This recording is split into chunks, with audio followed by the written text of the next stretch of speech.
Hey guys, welcome back to the channel. This is a story about what if Deku was the neglected son of All Might and Telek Part 1. If you guys enjoy this what if and want to see part 2, comment down below and let me know before I start. Please do support for more awesome content and leave a like, and don't forget to subscribe to my channel and also share this video with your friends and check out the description in my playlist. The author of the story, the 𝗵𝗃𝗲 from WhatIf. So let's start the video. RDPOV. Toshinori Yagi and his wife Inko Yagi were both heroes of Japan. Toshinori had returned from America after becoming the #1 hero in America for a few years. He desired to return to his homeland and start his hunt for the man that had killed his 𝗵𝗃𝗲, the woman he saw as a mother figure, the person that entrusted him with his quirk when he was quirkless. As he returned to Japan, he spent a few years being a hero before he quickly raised in the ranks to the #1 hero spot in Japan. This was due to how he was already popular in the country due to his influence across the world, but how warm and welcoming he was to everyone. As he was spending his time with his sidekicks 𝗬𝗪𝗍𝗧 and 𝗵𝗃𝗧𝗏 doing their hunt for the world's oldest evil, Toshinori ran into a young woman one day while he was walking towards the office. This lady was Inko Midoriya, who was a recently widowed woman. They were both in their early 30s and had a long life ahead of them, but Inko's husband had been killed in a villain attack. For some reason, Toshinori felt a connection to Inko Midoriya and wanted to get to know her more. Toshinori had knocked things out of her hands when he was heading towards his office, and he decided to help her gather them all up since he was part of the reason they fell. He offered to make it up to her by taking her for a coffee since a few papers got wet due to some water on the ground. He didn't know why he was doing this since he didn't plan to date anyone due to his mission as the 8th user of One for All. However, that one meetup at a coffee shop had turned into a full-blown relationship. They had both soon learned that they were both pro-heroes. Toshinori was the recently returned All Might, and Inko was the rising star Telek, who was currently at rank 20. All Might was more comfortable with dating another hero who could defend herself from enemies. As such, the relationship kept moving forward. 2 years later they had gotten married and bought a home together near All Might's agency. After another few years later, they now had settled down in a lovely home, and the public knew about All Might and Telek being married but still didn't know about their personal life. Near the 2-year mark after getting married, they found out that they were expecting a child. They were told that it would be a boy and how far along Inko was. The Yagis were happy that they now had a child coming along, but also were concerned about the child's safety. They knew they would need to be careful and keep him disconnected from their hero work, since if villains found out about their child, they would go after him. As such, they made some plans and decided to keep their hero work a secret from the child and ensure they didn't find out about it until later in their life so the child wouldn't spread the news accidentally. However, they didn't realize how horrible this plan would turn out for them in the future. As time passed, their son was born and they decided to name him Izuku Yagi. They were so happy but a bit confused since he had black hair and black eyes. "Doctor, why does he have black hair and black eyes? Neither of us has those." Inko asked, confused. The doctor was also confused. "Well, if you are concerned it's not your child, then don't worry. It's 100% both of yours. The thing is, we don't know for 100% since genetics is a weird thing still, but we are sure it's just a gene he inherited from an ancestor in your family lines. As such, that is all we have for you, and your guest will be allowed in soon," the doctor stated. The Yagis accepted this and didn't push it anymore since they thought it was just genetics as well. Soon their family and friends arrived to see the child. 𝗬𝗪𝗎𝗪𝗎, who was the biological brother of Inko, came. Gran Torino, 𝗬𝗪𝗍𝗧𝗏, the detective, Nizu, and recovery girl all came to see the new Yagi member. They questioned the black hair and black eyes and were told about the genetics, which made sense due to 𝗬𝗪𝗎𝗪 being black hair and black eyes, and he was the biological brother of Inko. "Simba," 𝗬𝗪𝗎𝗪 stated as he held up Izuku like the scene in Lion King. Everyone but Nizu was confused since he watched the old shows from decades ago as 𝗬𝗪𝗎𝗪 had. "Give me my child back," Inko said, confused at her brother. Soon the Yagis were released and allowed to return to their homes. They had set up a room for Izuku and placed him down since he had already fallen asleep on their way home. As the Yagis went to sleep that night, they were unaware of the significance of that day as many things were set into motion. They didn't know that the choices they would soon make in the coming years would result in so much pain for their child. They didn't know that their child's heart would grow cold towards ideals like family and love. That they would be the trigger that would create one of the world's strongest heroes and more fearsome heroes to ever walk the planet. They would become this trigger due to how they treated Izuku Yagi after his 4th birthday when they received devastating news and decided to overreact towards it. The birth of the world's most fearsome hero happened that day and no one would realize it. Many people would come to regret their actions, but will it be too late, or will the cold hardened heart open once more to the ideas of family and love? This was the birth of Izuku Yagi, who would later go on and be known as Izuku Uchiha, the shinobi hero. RDPOV. It was early in the morning and the sun was starting to peek over the horizon as it was now time to wake up and go to school. Izuku had just recently turned the age of 4. Izuku loved his parents even though one was constantly gone most of the time. Each parent told Izuku that they worked in business and that they would travel for long times around the country or the world for the business. As such, only one parent was typically home in the mornings, but they would both be gone during the day since the other parent would work locally until they swapped out. Izuku knew his parents worked hard since they would often return home tired and exhausted. As such, he always did his best to help his parents when he could by learning how to clean the house and do other chores. Izuku was sad that both of his parents weren't always there for the holidays or his birthday, but he still loved them because they loved him back. As the days went by, Izuku had passed the age of 4 and his quirk still hasn't come in. As such, when Izuku woke up this early morning, he found his mother preparing them for a doctor's appointment instead of going directly to school today. Izuku was happy that they were going to the doctor's office to learn about his quirk. He wondered if it was a mix of his parents, which was a telekinetic quirk, and a strength-boosting quirk. Little Izuku didn't know that his parents were heroes and only assumed they had weaker quirks since they only showed off weak quirks at home. The two Yagis soon finished preparing in the morning and were now driving towards the doctor's office. Izuku was watching as everything passed by the window. He was watching as the people were walking down the street and he was wondering what cool quirk would he get. Unfortunately for Izuku, the world was about to turn on the young boy and he didn't even realize it. As they got out of the car, they entered the hospital and filled out the forms and now sat there waiting to be called back by the doctor. After about 30 minutes of waiting in the lounge, the nurse walked over and called for them. The nurse then escorted them back to a room near the end of a hallway and placed them inside of a room. The doctor soon came into the room about 3 minutes later and sat down. "Hello, Mrs. Yagi. I'm here to talk to you about your son's results we had done earlier," the doctor said while sitting down and looking at her and Izuku. "Mrs. Yagi, I'm afraid to tell you that your son will not get a quirk.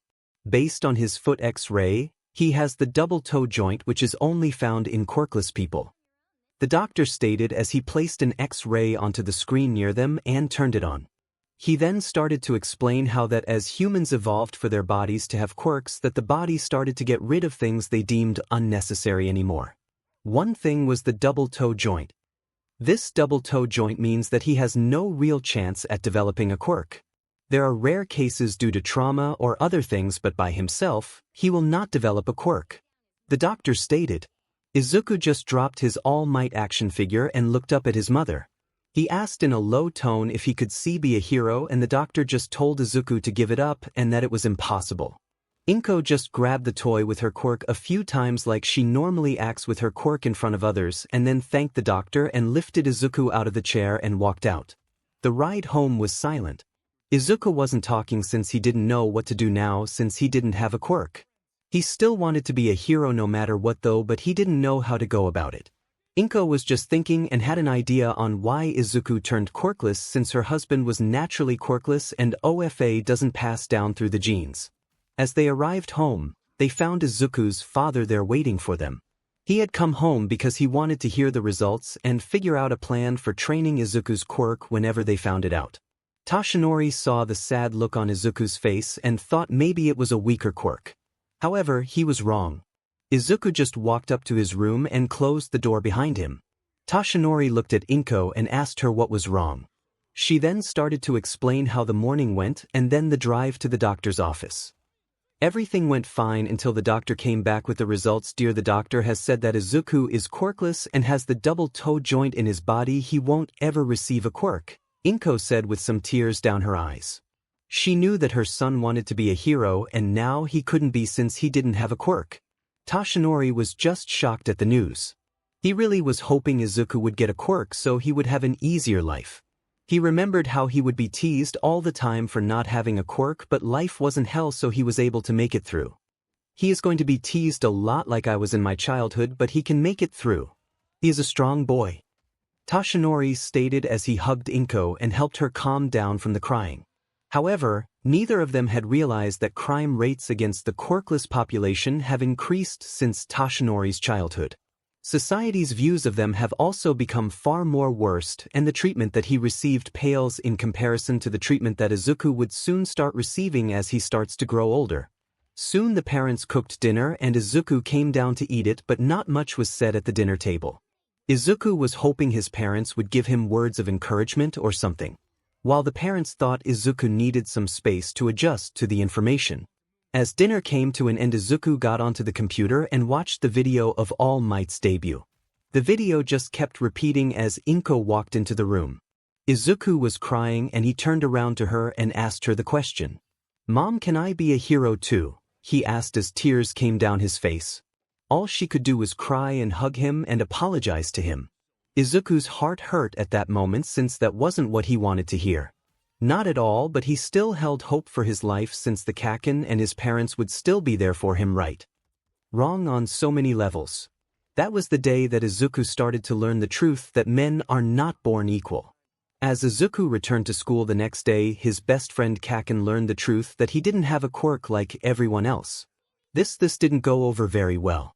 Bakugo just yelled at him for breaking their promise of being heroes together and stormed off. Others just laughed at him.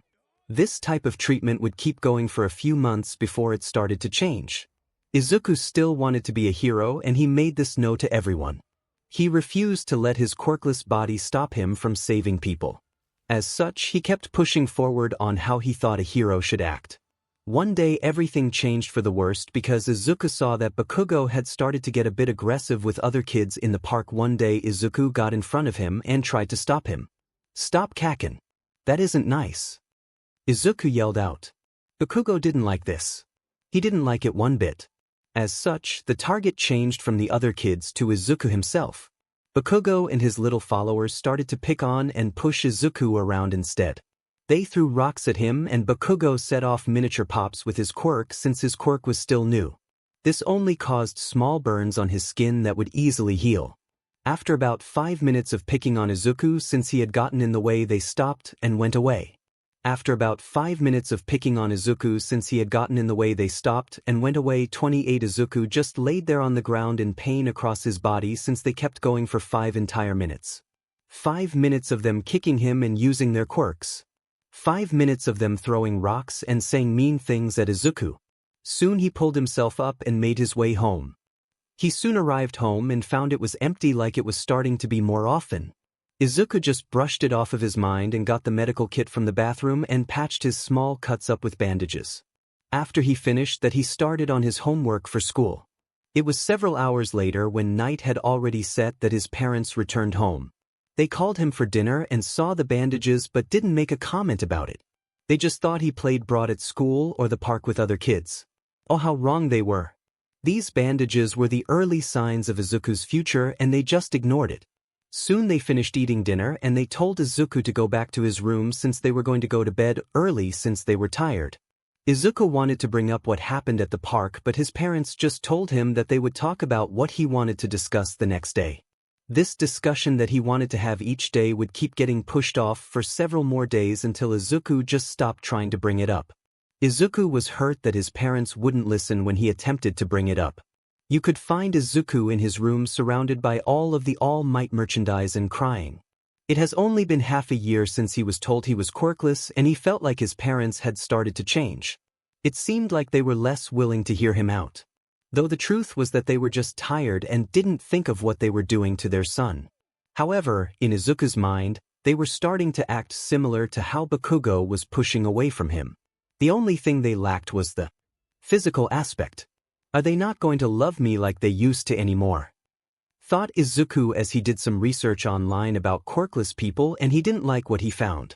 The information was grim and talked about how parents would stop caring for their children and/or throw them out on the streets. It talked about how the children should learn how to take care of themselves as soon as possible to avoid problems when their parents didn't help them anymore. As such, Izuku with these thoughts in his head started to move towards this attitude of preparing for his parents to forget about him. He still held out hope. He would say that they were just tired from work, that they weren't forgetting about him, that they still loved him. However, the darker thoughts in Izuku's mind would grow with each day due to the information he read online. Izuku would start offering to do other chores in hope that his parents would pay more attention to him.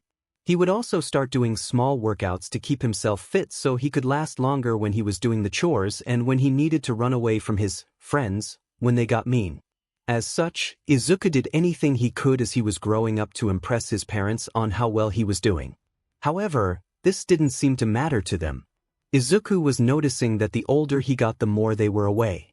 The more that their business trips got longer and they didn't need to be around. Izuku felt something in him start to grow cold about this.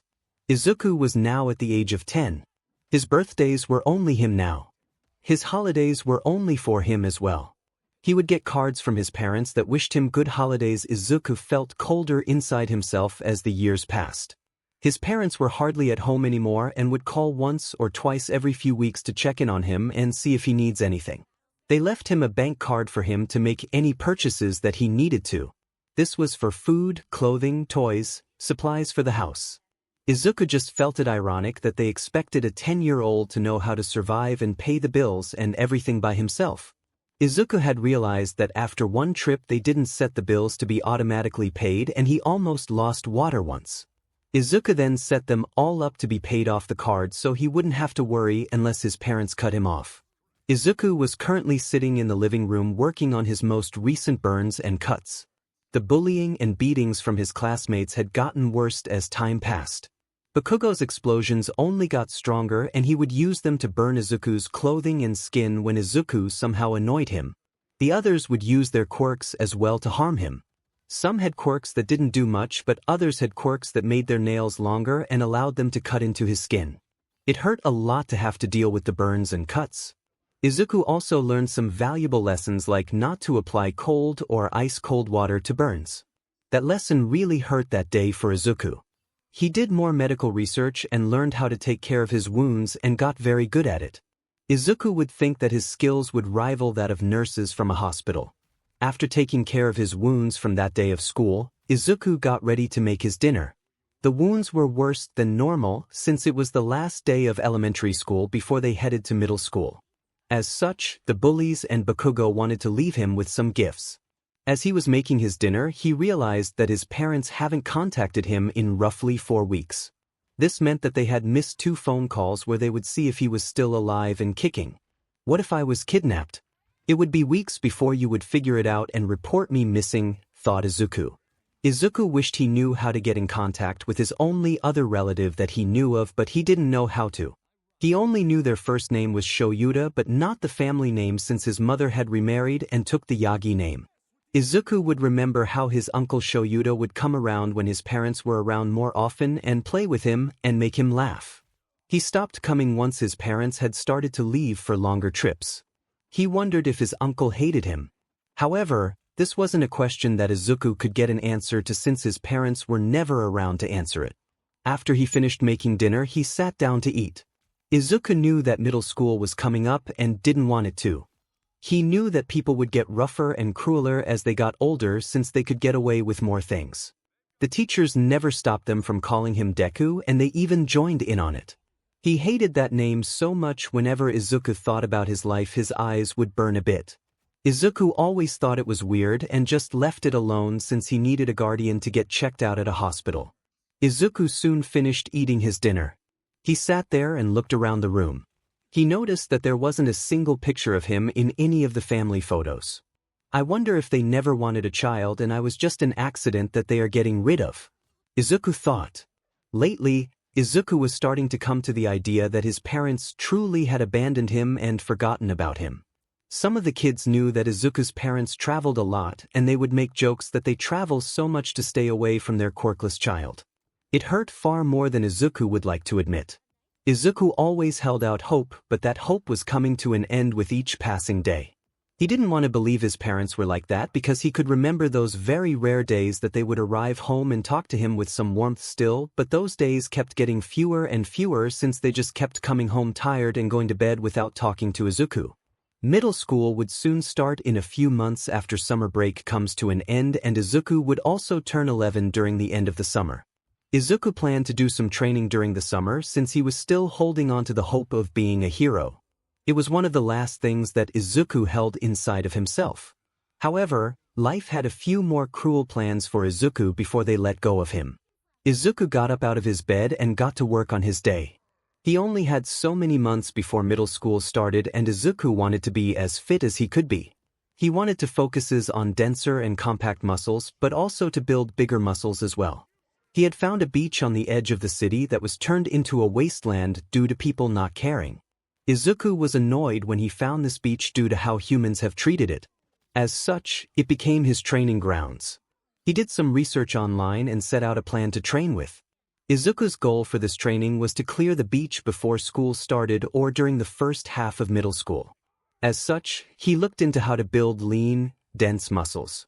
Based on what he found, he learned that he needs to overload his muscles at a progressive rate to enhance the muscle fiber recruitment in his body.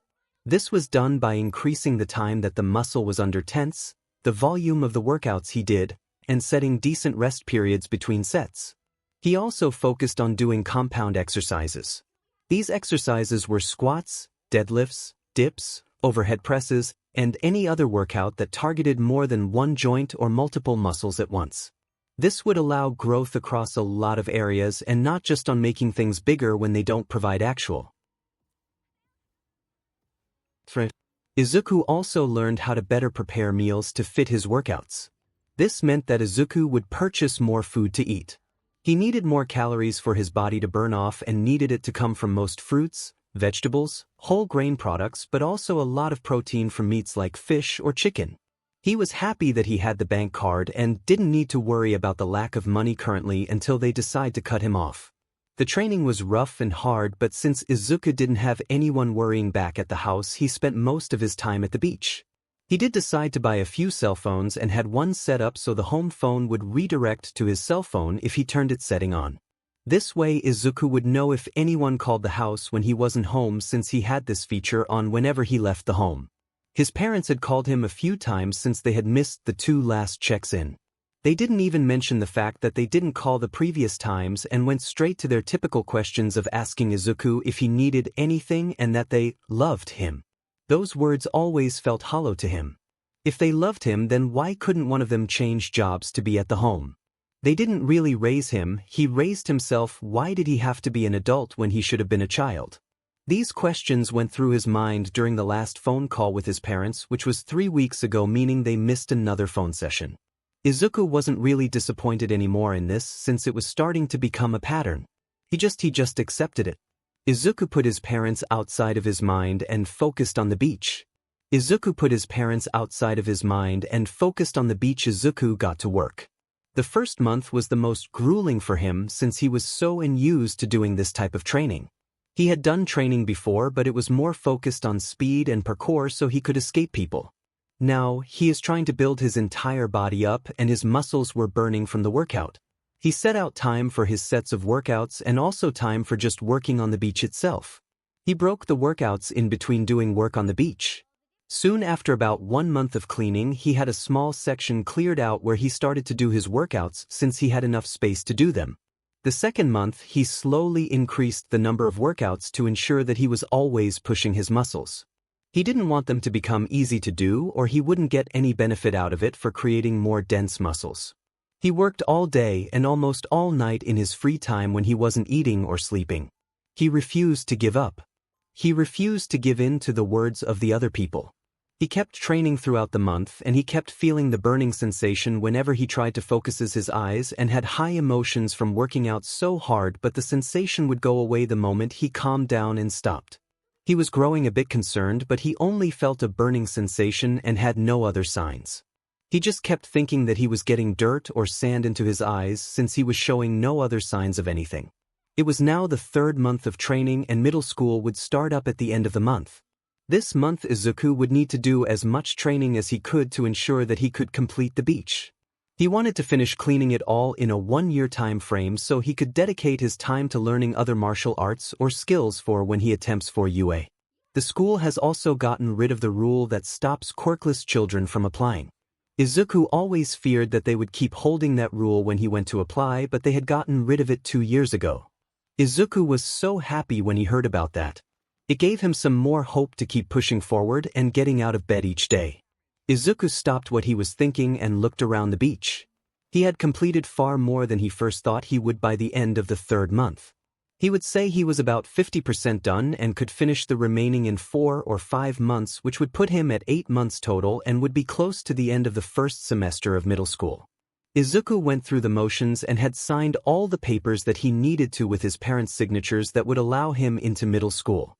His parents have never signed any of the school documents or other legal things he has needed to be signed. How could they, since they were never there as such? Izuku got good at forging their signatures really well by looking at some old documents and practicing. I feel like this will come in handy in the future, Izuku thought. He then sent the paperwork in the mail and went to bed for the day since he was tired from working out. Soon middle school started up and it was time to meet the monsters called children. How illogical of them wants to be heroes but will do all the stuff they do. Also, how pathetic and a waste of time school is when I have to self-study everything anyway since the teachers screw with my answers and homework. Izuku thought as he wandered through the middle school hallways. He really didn't want to deal with the problems the fellow children would provide him. The moment they learned he was quirkless, he was going to be screwed. Yup, screwed. Bakugo is in Izuku's class and he knew right then and there he was screwed for the next 3 years. Bakugo saw Izuku and just had a large smirk on his face. Bakugo knew that he would get to enjoy 3 more years of putting Izuku in his so-called place. What Bakugo doesn't know though is that Izuku has been gaining a lot of evidence and compiling a case. Now Izuku isn't petty or one to hold a grudge, but as the years have gone by his forgiveness meter has been running dry and drier. As such, Izuku bought a camera and recording devices and had placed some in his book bag to record things to compile cases against people. Izuku wanted to see if Bakugo would change in the future, and if he didn't then well Izuku was going to destroy the man if he ever reached the breaking point. Izuku has been recording his days in schools for the past 2 years now and he has gained a lot of evidence. He also has been recording the phone conversations with his parents and any interactions he had over the past 2 years since he wanted evidence against them as well if he ever needed it. For some reason, it felt like he would need it. He had set up a camera in the living room which showed for the past 2 years that Izuku was home nearly all the time by himself and only showed his parents arrive a few times in the entire 2 years.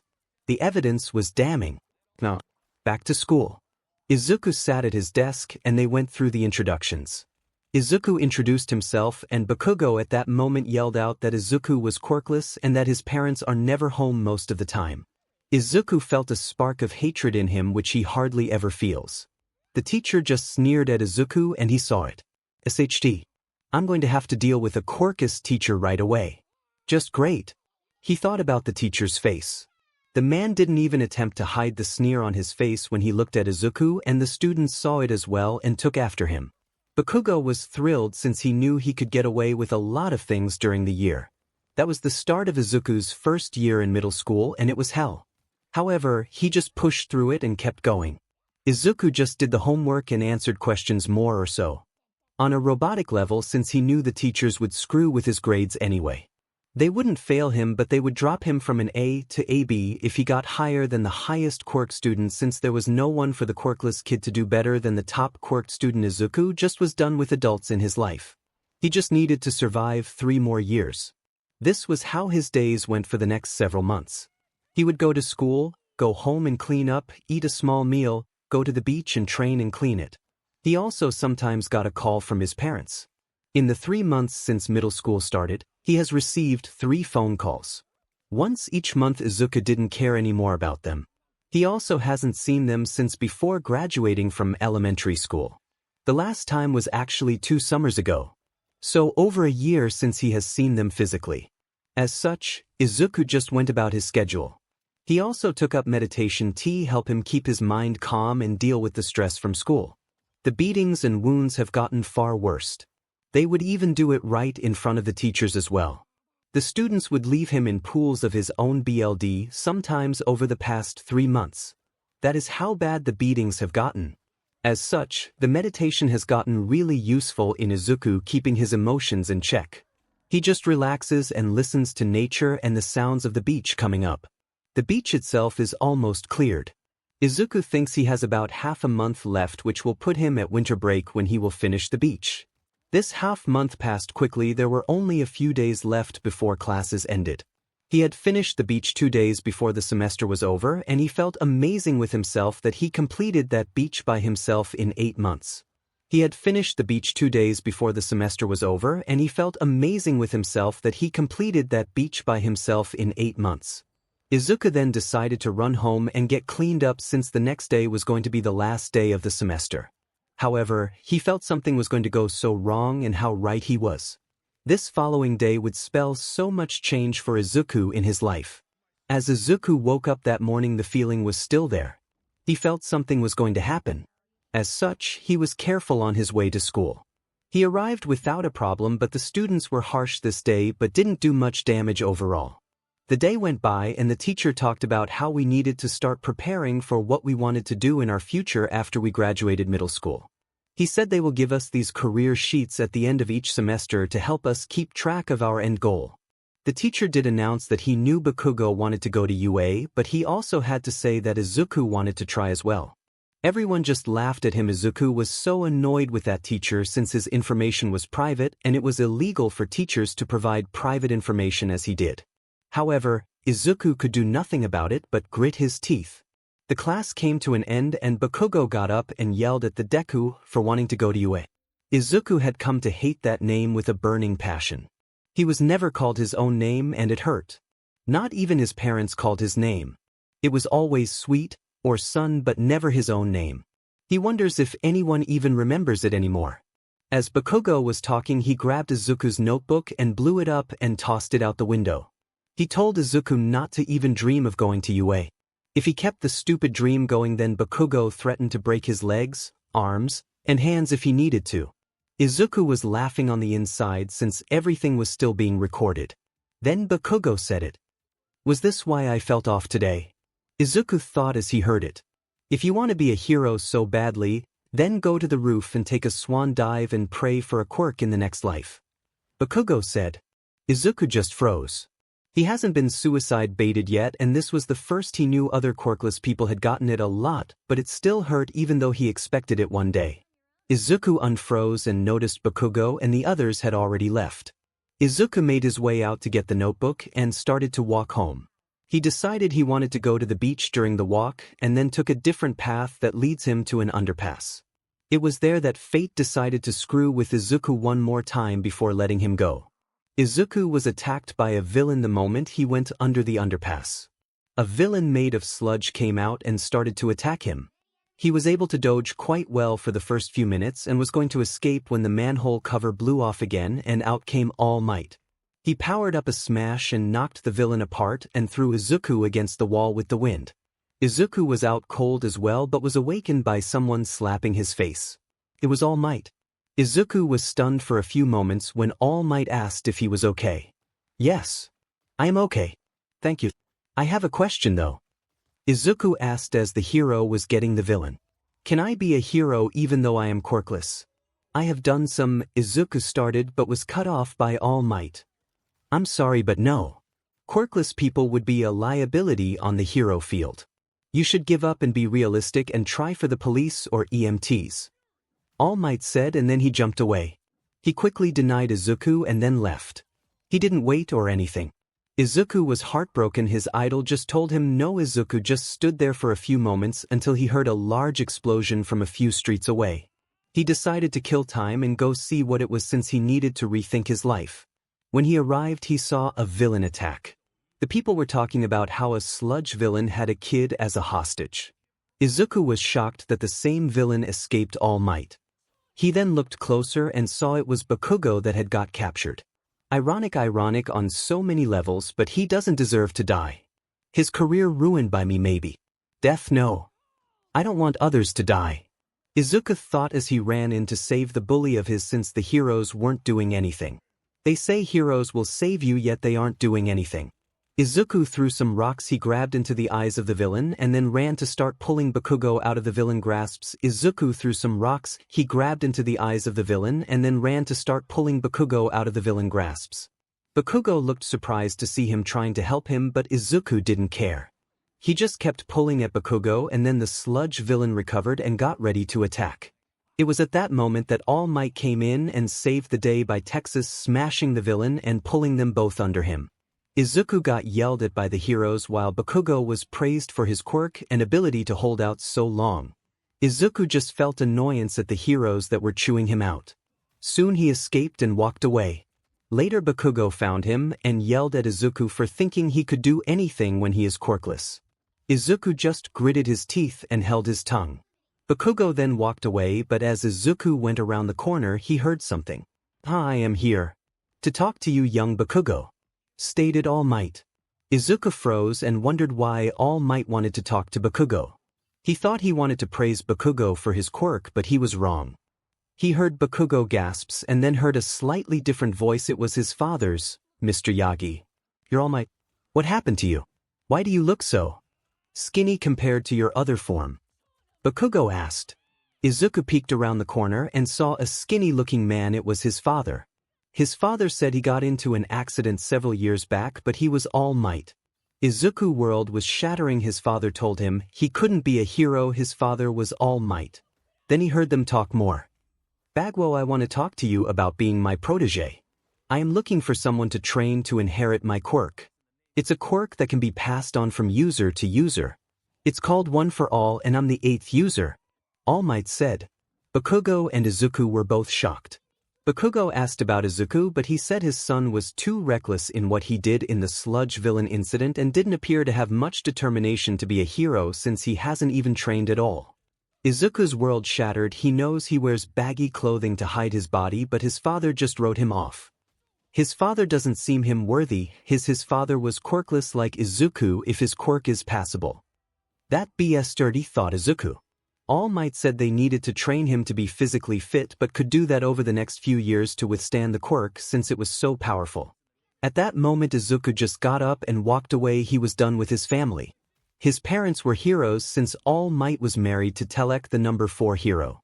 That means that this entire time they have left him to do hero work and never told him.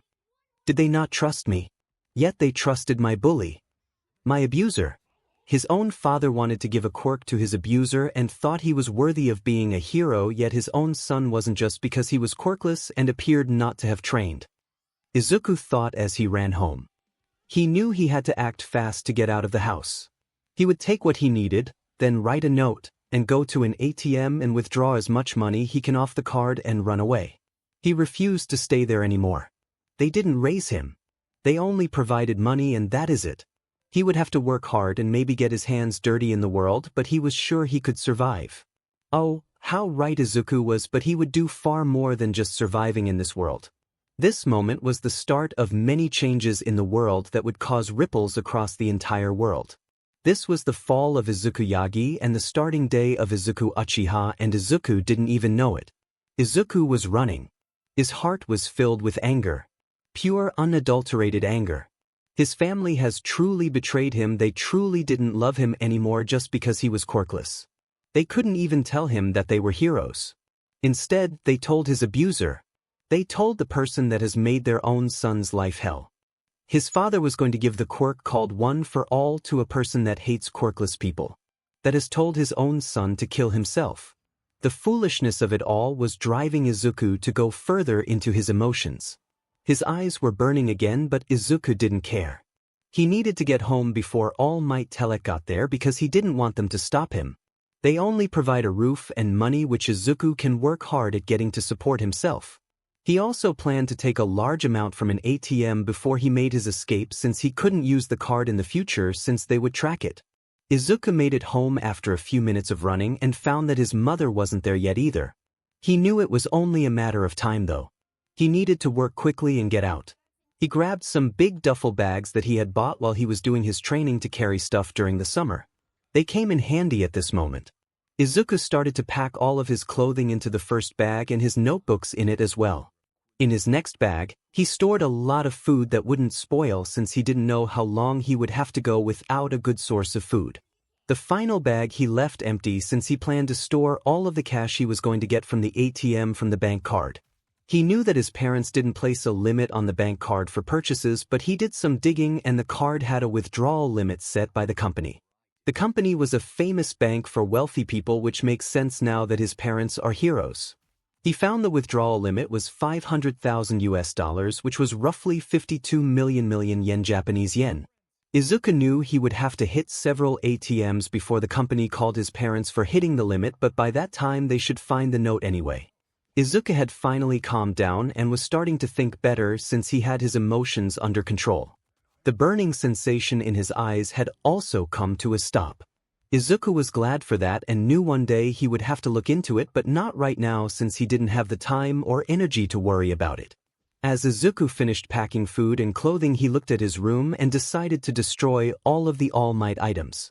He refused to let the stuff stay intact since he couldn't get away with attacking the real All Might. He would get thrown in jail even if he was his son. After trashing his own room, Izuku got to work on writing the letter addressed to his parents.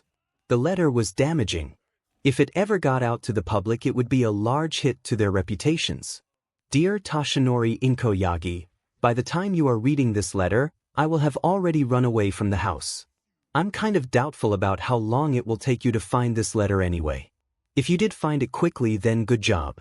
Wish you put that effort into being parents instead. When was the last time we actually sat down as a family and talked? When was the last time either of you cooked me a meal? When you cleaned my clothing? When you helped me with homework? When you looked at me in the face and said the words "I love you" and meant it? I can tell you it was when I was around 4. The moment I was declared quirkless, you started the push of shoving me out of your lives. At first only one of you was at home when I was young, and that was fine. I at least had a parent to take care of me since I was a child. However, the more I grew older, the more it turned into the fact that you were both gone nearly all the time. On the rare occasions that you came home, you would be too tired to talk to me and listen to my problems. You were too tired to be my parents. The first time I was left home 24/7 by myself was when I was 6. I was 6 years old. I had to learn how to cook, clean, pay bills, buy clothing, make big adult decisions when I was only a small child. You gave me a bank card and said use it to buy the things you need while we are gone. I raised myself because you were never home. I get it though, no one wants the quirkless child, especially the one that always wanted to be a hero. Remember the last words you said to me, Toshinori. They were be realistic. Yeah. I know what your real jobs are. I also know about the truth regarding your quirk, Toshinori. Ironic you treated me like this when you know the pain so well. Also, I was there in the alley when you talked to Bakugo. Did you know he is more or less a villain? Did you know he hates quirkless people, Toshinori? Did you know he wants people like me to die? Did you know from roughly the age of 4 he bullied me physically and verbally? Did you know that he would use his quirk to burn my skin? Did you know that he calls me Deku?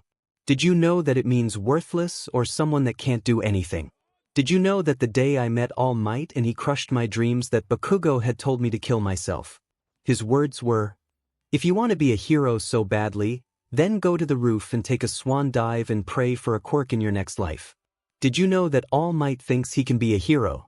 That he is hero material? Did you know All Might thinks I could never be a hero for the sole fact that I'm quirkless when he knows nothing else about me? Did you know that I trained a lot physically and mentally to prepare to try and be a hero? Did you know I cleaned an entire beach on the side of town in 8 months that was full of garbage? Did you know any of that, Inko? Toshinori. No, you didn't, because you were never in my life after the age of 6. To think that this world number 1 thinks that an abuser, a bully, a person very close to being a villain is far better at being a hero than I could ever be. This world is screwed up. At the age of 4, I learned that all men are not created equally. This was the harsh truth I learned when my former best friend turned on me and became my abuser for my entire childhood. It was the start of when my parents would abandon me because they didn't want a quirkless child. Toshinori Inko, I didn't wish to be born quirkless, I just wanted to save people with a smile. However, this world denies my existence at every turn. From this point forward I refuse to live in this house. I want to take my chances out in the world and see the result. Do I live or do I die? What do you think will happen? Toshinori Yagi. See you hopefully never. From Izuku. The letter that Izuku finished and tapped on his computer screen was destructive if someone ever found it and connected it to All Might and Telek. Izuku has come to start hating his parents, but he refused to aim for their careers right now. They saved too many people and he wouldn't condemn them currently. Though that may change in the future. Izuku grabbed his bags and threw them on his back. He was glad he trained so much, or else he would have trouble lifting the food bag since he needed the food to live. He didn't want to use the money unless he had no choice, but he needed to go to the ATMs now. As such, he ran downtown and found several ATMs. It took him 30 minutes to get through each one, and it took 5 different ATMs since each ATM could only provide him with roughly 1/5 of the yen he requested each time. He knew his picture was on each camera from the ATM, and he gave a middle finger to each after he was finished. He decided to go towards the mountain near the city first and stay in the forest. The reason he wanted to go to the mountain and live in the forest was that people would check for him in town first. Second, he has been on that mountain quite often. The first time he was on the mountain was in his childhood. He was running away from some drunk adults that wanted to harm him since they knew he was quirkless. Those adults were actually a few of his former elementary school teachers before they transferred schools. They had chased him outside the city and onto the mountain and its forest area and didn't give up for nearly 30 minutes. By this time Izuku had gone deep into the mountain. Izuku thought he was lost, but he could see the city of 𝗵𝘃𝗵𝗃 far off in the distance from the side of the mountain since it had a clear view over the forest surrounding it. When Izuku went back to train his stamina by running some very old trails on the mountain, he had found a very far old path that looked like it hasn't been touched for centuries. Izuku was surprised it was still standing, and it also had a few weird statues near it as well.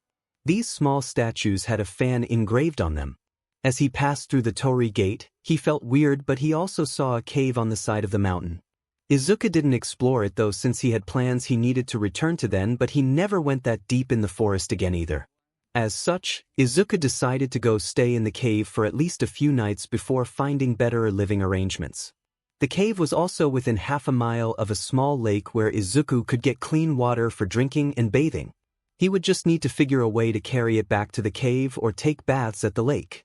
This was how Izuku found himself traveling across the mountainside for roughly half an hour before he found the old trail again with the torii gate. Izuku passed through the torii gate and felt weird again, but he ignored it. Izuku passed through the torii gate and felt weird again, but he ignored it. He needed to get into the cave and set up some basic stuff since he had grabbed the old camping kit they had in the attic before he left. He hoped they wouldn't notice, or it might give them a clue on where to look for him. As Izuku was walking into the cave, he turned on his flashlight that was quite powerful and lit up the cave.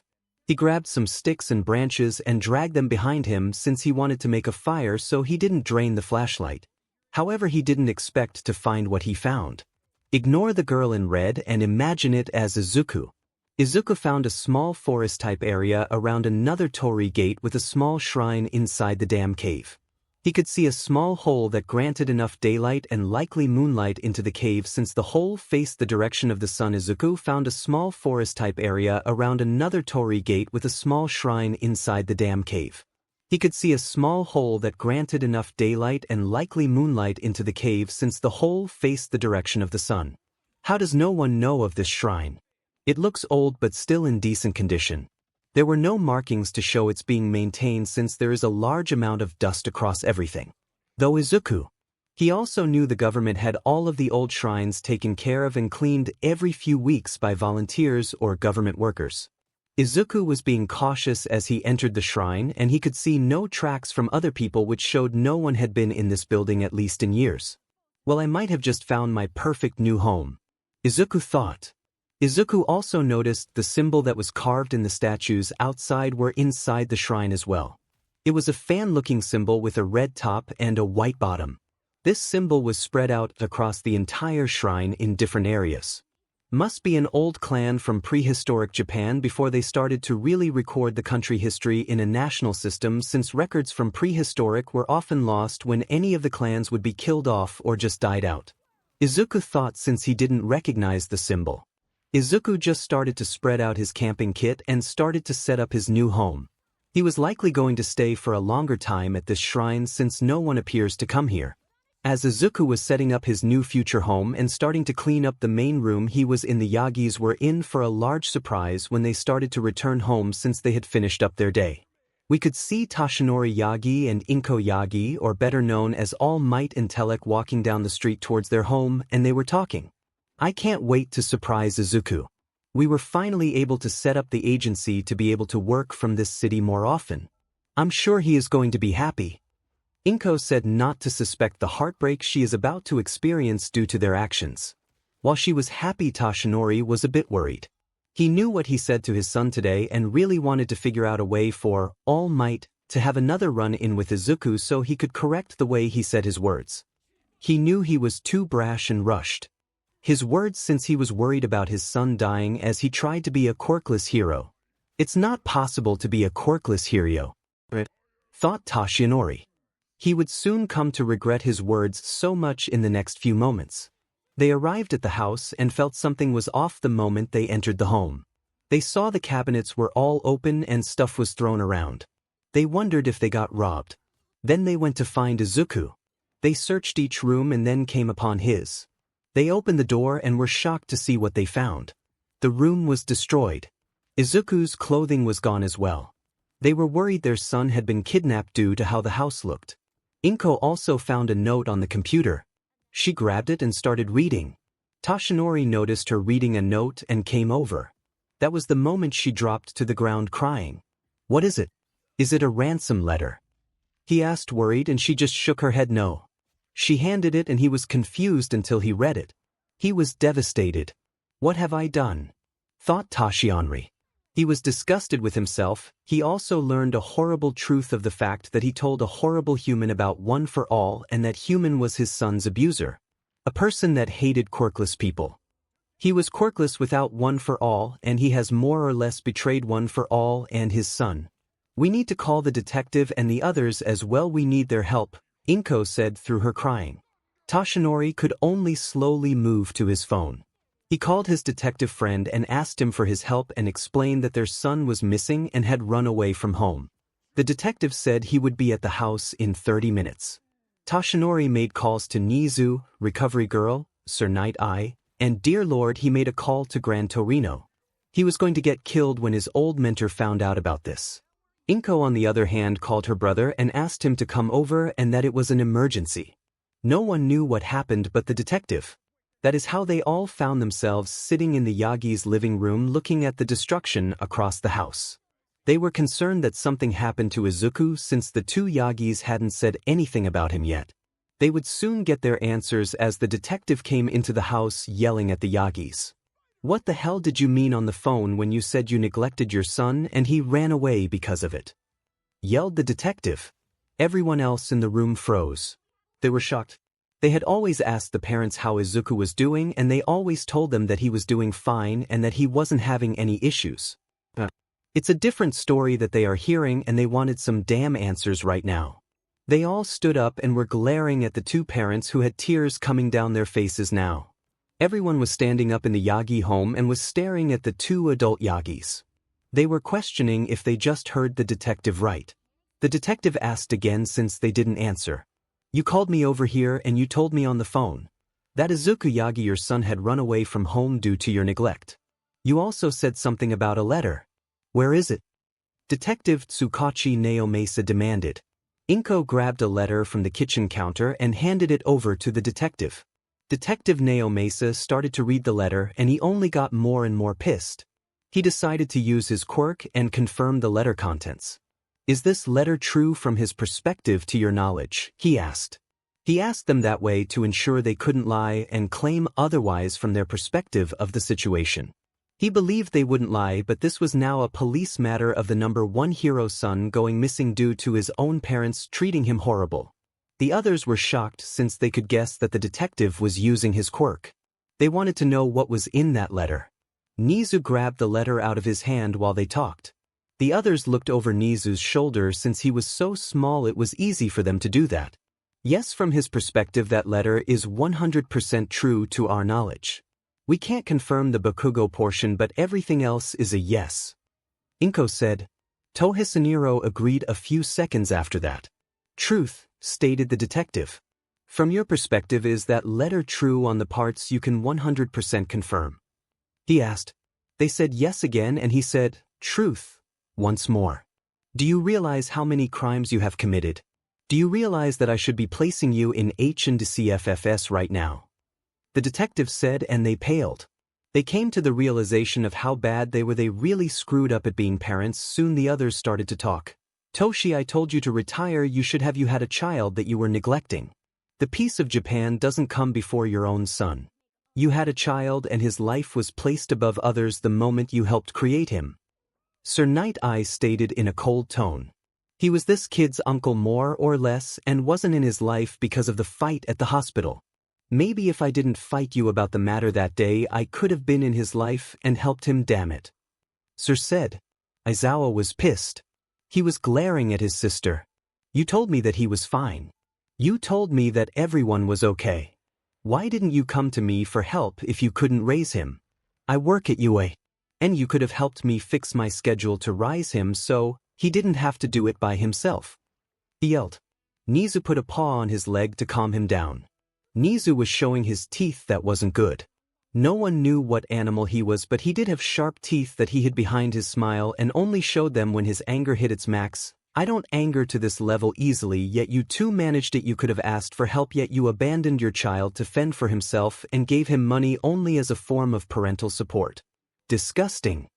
Nizu said. They were all glaring at them. Recovery girl just went to Izuku's room to inspect it. She was suspecting that Izuku had mental health problems due to his childhood and wanted to see if there was evidence of suicidal tendencies or cutting. After she came back she told them, I inspected the house on where he might have hidden stuff. I didn't find any indication towards suicidal tendencies or cutting behavior, but that doesn't guarantee it since he could have done it at another location that we don't know about. She said. Everyone froze at that and looked at her to explain. Nizu knew what she meant though. This is a child abused at school and neglected at home. His mental state is worrisome for someone in his situation. We need to consider that he may be suicidal, and if he isn't, he will likely have a list of mental problems like social anxiety or other things. We won't know unless we find him though. She stated. The Yagis just felt guiltier and guiltier. Gran Torino spoke next. Toshi Nana would be disappointed in you. Just because your son was quirkless doesn't mean he can't be the ninth. Just because he is your son doesn't mean he can't be the ninth. You have offered OFA to a villain in the making instead of someone far worthier. If he is talking about the beach, I think he is. Then he has done a lot of community service as his physical training. His body would be fit enough to house OFA as well. He wouldn't be able to use 100%, but he could house it without a problem. Nana might have made a mistake in giving you OFA if this is how you turn out in the end. You did so much good, but it's corrupted by this evil you have committed, Gran Torino said as he just sat down with a tear coming down his face. He was so saddened at his grandson's fate he really hoped he was still alive, since the streets are a rough place to live on. Sir asked an important question. Please tell me you didn't give that Bakugo brat the quirk yet. He asked, and everyone turned to Toshinori. He said no, he didn't, since Bakugo still needed to train to be physically ready. He was almost ready, but this kills the offer. The problem is that he knows of the quirk and his skinny form. That will be easy to deal with, since if the letter is true on what Bakugo has done, we can get him with legal NDAs to keep his mouth shut. But we also have to deal with his crimes and the school crimes as well. We might need to make a deal to keep him silent, which I won't like doing. We might still have to allow him to try for a hero school like UAF. Damn it, All Might. I have to wait letting an abuser in my school to keep him silent, or him revealing your form and quirk to the world and causing a ton of chaos. Nizu said as he threw the teacup that Inko gave him. He was pissed. He didn't like his current situation he was going to have to deal with in regards to Bakugo, and he planned to take his anger out on the Yagis later on for years to come. They all knew they had a major risk with Bakugo now. It wasn't a good spot for them to be in. Even Aizawa was pissed because he wouldn't be able to expel the damn brat if he ended up in his class. We can work that out later, but we need to ensure he enters an NDA. The detective said. Nizu just had a wonderful idea on how they were going to find Izuku. We're revealing the fact that Izuku is their son. You will make a statement in your buff form and reveal that your son has gone missing. Don't you dare complain. Remember, we need to find him, and this will get the best results. You will also reveal that you all neglected him, since it will come out one day, or Izuku might decide to reveal it himself. You need to take the hit now and let time pass, or else it will be worse later if you hide it. Nizu said. They could really not reveal the truth and try to hide it and the connection, but he was being petty right now due to the situation they forced on his hands. He decided to make them start paying back for his anger by screwing them on this. Nizu did an evil laugh on the inside of his mind. Soon it was decided that they would reveal the fact that their son had gone missing and reveal that they neglected him due to them playing hero work above their son. They will also reveal the abuse he received at school and from other students, and that they were investigating it all. This was going to be one major press release that will have ripple effects. Now in another place located on the mountain near the city. Deep inside the cave that Izuku found, he had finished preparing his sleeping arrangements inside the shrine. The camping tent had some larger cans inside it to fill with water. As such, he went to the lake and filled them with water, and started a small fire outside the shrine in the cave, since the cave had a hole to vent the air. He started to boil the water. Even though it was safe to drink since it was a freshwater lake, he still wanted to be safe since he doesn't have access to a hospital anymore. He boiled the water and then stored it in a large jug for later on. He then made another trip and boiled water again. This water he used and cleaned up the main room that he was going to be sleeping in of all the dust, so he wouldn't get sick by anything in the dust that was in the room. After that, he sat down and ate some food from a can that he had brought. He did know the lake had some fish in it, and he did see some deer and other animals in this forest since it was undisturbed by most humans. As such, the animal population had returned. The only problem was storing food, so he needed to make sure to only catch or kill what he could eat on that day or in the next 2-3 days, since he could store it in a container and bury it in the ground to keep it cold for a day or two after he cooks it the first time. Now that Izuku has solved his direct needs, he decided to explore the shrine more. As he was walking around the back rooms, he discovered a weird room. The room had a fan with a red top and a white bottom painted on the wall, but it looked old and was worn out in some spots. On the sides of the room were also a few sets of red armor and clothing. They looked very old and was covered in dust but was still intact. The clothing under the armor looked a bit worse and deteriorated, but the armor parts themselves were still looking good. Also right under the red and white fan symbol was a large fan thing that looked a bit heavy. Also right under the red and white fan symbol was a large fan thing that looked a bit heavy. It had 2 sets of red circles with tails on them that were in groups of 3 on each side of the fan. Izuku was interested in what all of this was. As such, he touched the black part of the large fan that was placed under the symbol on the wall, and the moment he did, he cut his finger a bit. That thing is sharp. Even with it sitting here for who knows how long, it is so sharp, Izuku said as he held his finger where he had cut himself. What Izuku didn't notice was that some of his blood had dripped onto the blade itself. The moment he did notice, the fan was already starting to glow. What the hell? Izuku thought as a beam of light hit him right in the head, and he started to scream out in pain. It hurts. Why does it hurt? What is going on? Izuku screamed out in pain, but there was no one there to help him.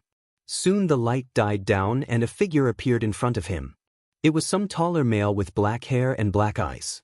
If Izuku grew out his hair, then he would look really similar but would have noticeable differences. Izuku was freaked out because he didn't know where this man came from, and Izuku could see through him. Some sort of ghost or projection quirk, Izuku thought while muttering a bit. Izuku was freaked out because he didn't know where this man came from, and Izuku could see through him. Some sort of ghost or projection quirk, Izuku thought while muttering a bit. Quiet down, young Uchiha. Why have you activated the seal on the ceremonial gunbai of our clan? The man asked, and Izuku was confused. And what was this knowledge Izuku had in his head? Sir, I don't know what you mean. Some of my blood dripped onto the fan thing when I cut myself. I found this shrine when I ran away from home due to my parents neglecting me. I just wanted somewhere to stay. I'm sorry if I disturbed you, and I've never heard of the name Uchiha before, Izuku said, thinking this was the owner of the shrine somehow. The man looked confused but realized that the boy in front of him must be an outside clan member or the clan was dead and this was a random descendant that somehow survived. He wanted to find out which it was. If Izuku didn't really belong to the clan but some random 𝗵𝗃𝗧𝗏 child, then he wouldn't help him, but if he was the sole clan member left and not a 𝗵𝗃𝗧𝗏 child, then he would help him, especially since he said his parents neglected him, which pissed the man off since protecting clan members were important to the Uchiha clan.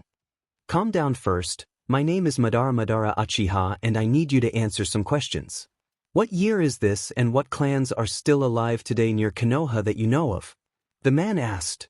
There isn't any city or town by that name in Japan, nor are there any clans anymore.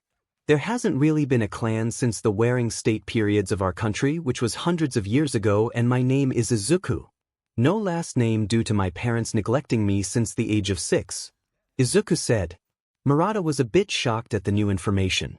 He then questioned the boy more and soon learned that there was no such thing as chakra anymore or ninja. There were things called quirks, heroes, villains, and other countries around the world, but nothing from his time. Madara thinks that people from his time have been gone for quite a few centuries and the knowledge of his time lost. How does he have our BLD then? He does look like an Uchiha though, and the boy said he doesn't have a so-called quirk. However, even though this is just a chakra form that I had placed in the gunbai, I can still sense others' chakra, and he has a lot. More than I did at a young age when I took over as the clan head, thought Madara. Madara thought a bit more and then questioned Izuku about his family. He discovered that the boy somehow has a high concentration of Uchiha BLD. Unlike the parents, the uncle might have a higher amount but not enough to really be a real Uchiha like this boy. The uncle seemed to get some bastard version of the Sharingan as a quirk that helps him stop other quirks, but it isn't the real deal. This world has turned into something interesting. Although Madara was still pissed at hearing the boy's life. How dare they treat an Uchiha like that? He thought. Soon Madara explained to the boy what chakra was and who he was in more detail. The boy was interested in learning more. You should be the sole member of our clan left. It seems your BLD somehow concentrated into mostly Uchiha BLD, unlike your parents. We are a proud clan and are strong warriors. I want to make you an offer. I want to train you to be an Uchiha and be able to be a proud ninja of our clan.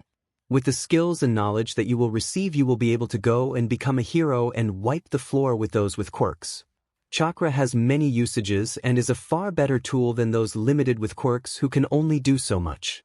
You, on the other hand, will be able to do many things like walking on walls, water, breathing fire, and doing other attacks with our fighting style. What do you say, young man? Do you wish to take the challenge on and restore our clan's name into modern history? Madara asked Izuku.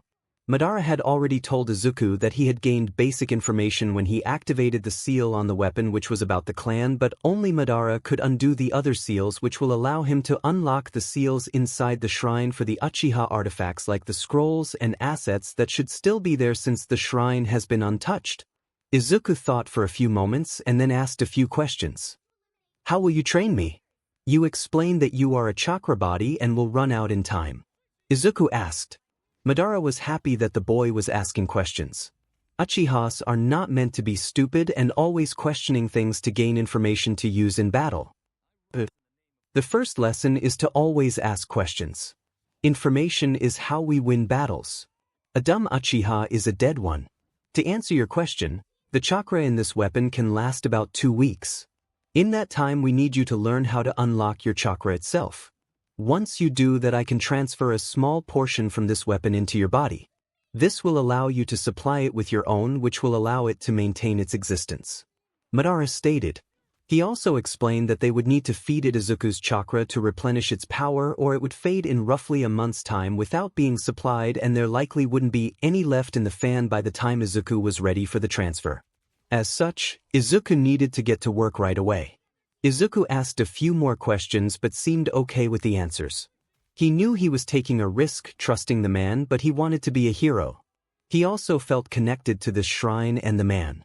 It was the same feeling he had when he passed the Torii gates to enter this place. It felt welcoming, like he was home. Madara explained that the feeling was due to seals that recognized any Uchihas that entered the ancestors' shrine. This is where they came to pray to their ancestors and was used for ceremonies. The temple was located at their old home location before they joined with the Senju clan. Madara gave Izuku a brief history lesson of the clan and how they had joined forces with their former enemies to make a village. He also explained the title of Hokage and that when he placed the seal in this shrine that his friend from the Senju clan had just taken on the position of Hokage. Soon, Izuku sat down and started to work on unlocking his 𝗧𝗪𝗏 and followed Madara's instructions since they only had about 2 weeks for him to get it or Madara wouldn't be able to help him learn anymore. He would only be able to unlock the seals and that would be it if Izuku couldn't get his 𝗧𝗪𝗏 activated in time. He had a lot of 𝗧𝗪𝗏, Madara explained, but it was useless if he couldn't activate it. The Yagis, Nizu, Grand Torino, Sir Night-Eye, and Aizawa were all sitting in All Might's agency. The press conference where the Yagis would reveal to the world about their son and explain that they neglected him and that he received abuser at school would soon happen. They expected a lot of backlash for this. They were lucky that most people didn't know what Toshinori looked like as Izuku's father, so they wouldn't have a problem with someone finding out about the skinny form. The thing is that Toshinori nor Inko knew about was that Aizawa wanted custody of Izuku the day they found him. As such, he worked with Nizu, Grand Torino, Sir Night-Eye, and the detective and build a custody case that they had planned to file once Izuku was found. They couldn't really do it before they found him since it wouldn't have much impact since Izuku would need to be there for a case. It would also give the Yagis more time to build an opposing case if they knew about it now instead of later. Aizawa didn't want anything to do with Inko anymore as his sister. She was more or less dead to him in his mind currently due to what they did to Izuku. He just wanted Izuku safe and sound so he could raise him and help him achieve his dream of being a quirkless hero. Aizawa was also concerned about Izuku's mental state and worried he might go down a dark path in revenge against his parents. Aizawa remembered the talk in the house when they mentioned that they didn't support Izuku's dream of being a quirkless hero, which also feed into them not telling Izuku the true identities of them being a hero. Aizawa went off on them. Why can't there be a quirkless hero? Recovery Girl is a hero. Nizu is a hero. Sir Night-Eye is a hero. I'm a hero. None of us have a combat quirk. You two are idiots thinking it's not possible. If you had trained him from a young age and gave him all the support plus ours, he could have done it. Sure, it would have been a hard path with people being cruel to him, but guess what? They were already cruel to him and he survived this long without you. I hope he never forgives either of you because you don't deserve it. Aizawa screamed. He was pissed as he stormed out that day and started to look for Izuku but had no luck. They had more or less said that anyone without a combat quirk couldn't be a hero when that's been proven wrong. So many heroes have to fight quirkless there. Are quirks that provide zero combat ability or support like his quirk, yet they are heroes. They rely on support tools or are rescue heroes or other types of heroes. Aizawa would have pushed Izuku to go underground since it would be the best path for him, but he could have become a hero, he could have done it. Now Aizawa had to worry more about finding his nephew instead of helping him train. If the parents had just asked for help from him since he fights quirkless, he could have been training Izuku from a young age. Aizawa was glad that Nizu was forcing their hand on revealing the loss of their son and their neglect themselves. Nizu had threatened them that he would do it instead if they didn't. There was still the problem of the criminal charges and All Might being the #1 hero. Nizu told Aizawa that he doubted the government would push 2 HRD on the charges due to it since they only neglected Izuku and not abused him outright. Aizawa wasn't happy with that at all. He wanted to use his quirk on All Might during the press conference, but Nizu already knew what he was thinking. Don't do it, one, it would cause problems for us right now, and 2, remember Izuku knows. Don't remove the hand that he has over his parents. If he is as smart as I think he is since he survived by himself this long, then I'm betting he will use All Mights from quirk as blackmail in the future to get what he needs from them or UA. I have a feeling we will see him in roughly 3 years even if we don't find him. The question will be, will he be coming as friend or foe? Nizu said. Aizawa was confused about how he could be so sure, but Nizu was generally right. He was also sad to think about Izuku turning to the dark side, but Izuku had a lot of motive to do it, and he wouldn't blame him one bit.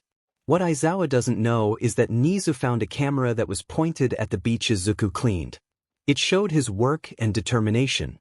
As such, This is how 𝗵𝗂 had a good theory that Izuku will survive on the streets even if they don't find him due to how much will and determination he has and the training that 𝗵𝗂 saw.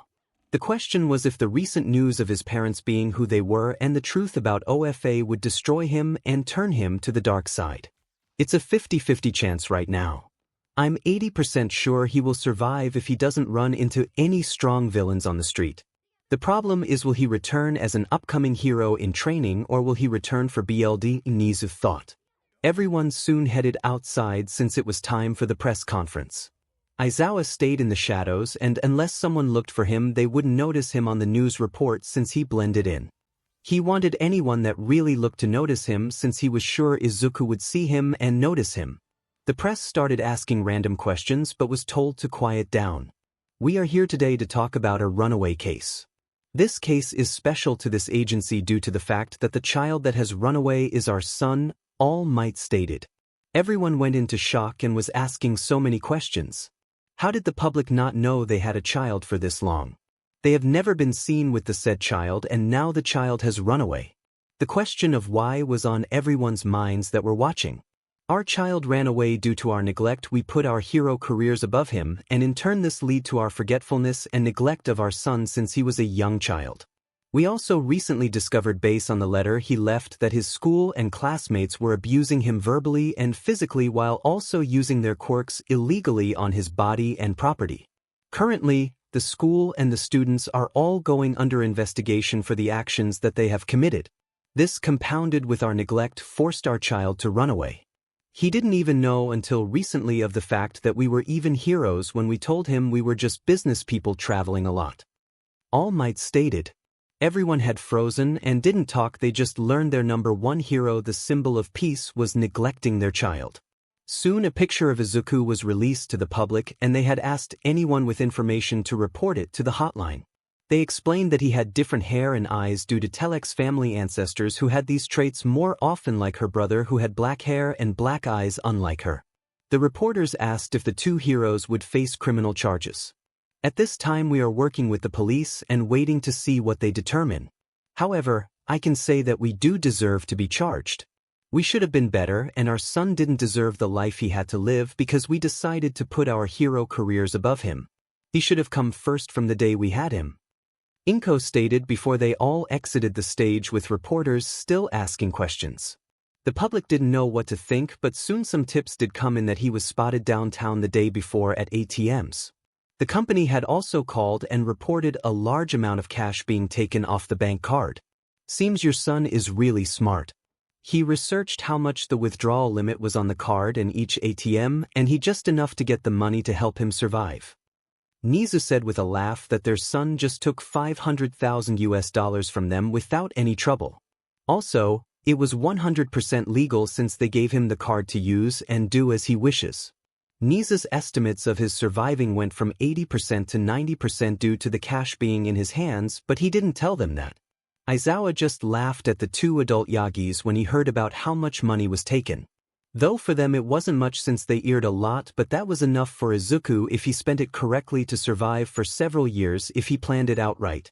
Aizawa felt better about not finding Izuku the last night since he likely was sleeping in a hotel or something without anyone noticing. While they all finished what they were doing, Bakugo was in for a rude surprise.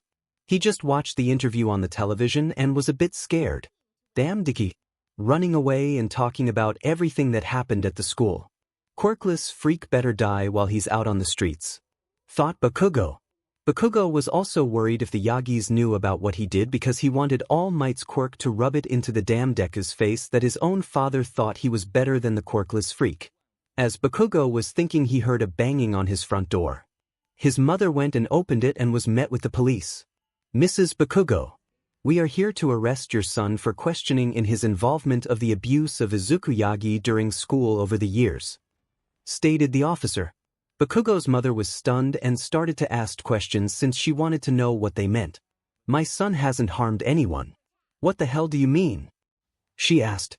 They just showed her the warrant for his detainment in connection to the case where it cited the letter Izuku left and had talked about Bakugo in it. She froze. She couldn't believe her son could do this. She thought they were friends. Bakugo and his father came into the hallway at the door and the police moved in to cuff him. Bakugo, you are currently being detained to be questioned about your role in Izuku Yagi's torment, one cop said. Bakugo tried to resist, which just made a copy pepper spray him. They soon got quirk-canceling cuffs on him and put him into the cop car. The parents got in the car and followed them. Soon they arrived at the police station and found a detective waiting for the car. He took Bakugo inside and motioned for the parents to follow since he required legal representation. They all sat down and Bakugo still was in cuffs due to the officers explaining that he tried to resist arrest. The detective made a note of it in the file. Katsuki Bakugo, do you know why you are here? Detective 𝗬𝗂𝗁 asked. Bakugo said, because the quirkless freak stated I did something I didn't do. Bakugo yelled. The detective made the mark that showed half-truth in the file for the first question. What is it that you think he accused you of that you claim you didn't do? Bakugo was asked. He then said he didn't harm Deku at all.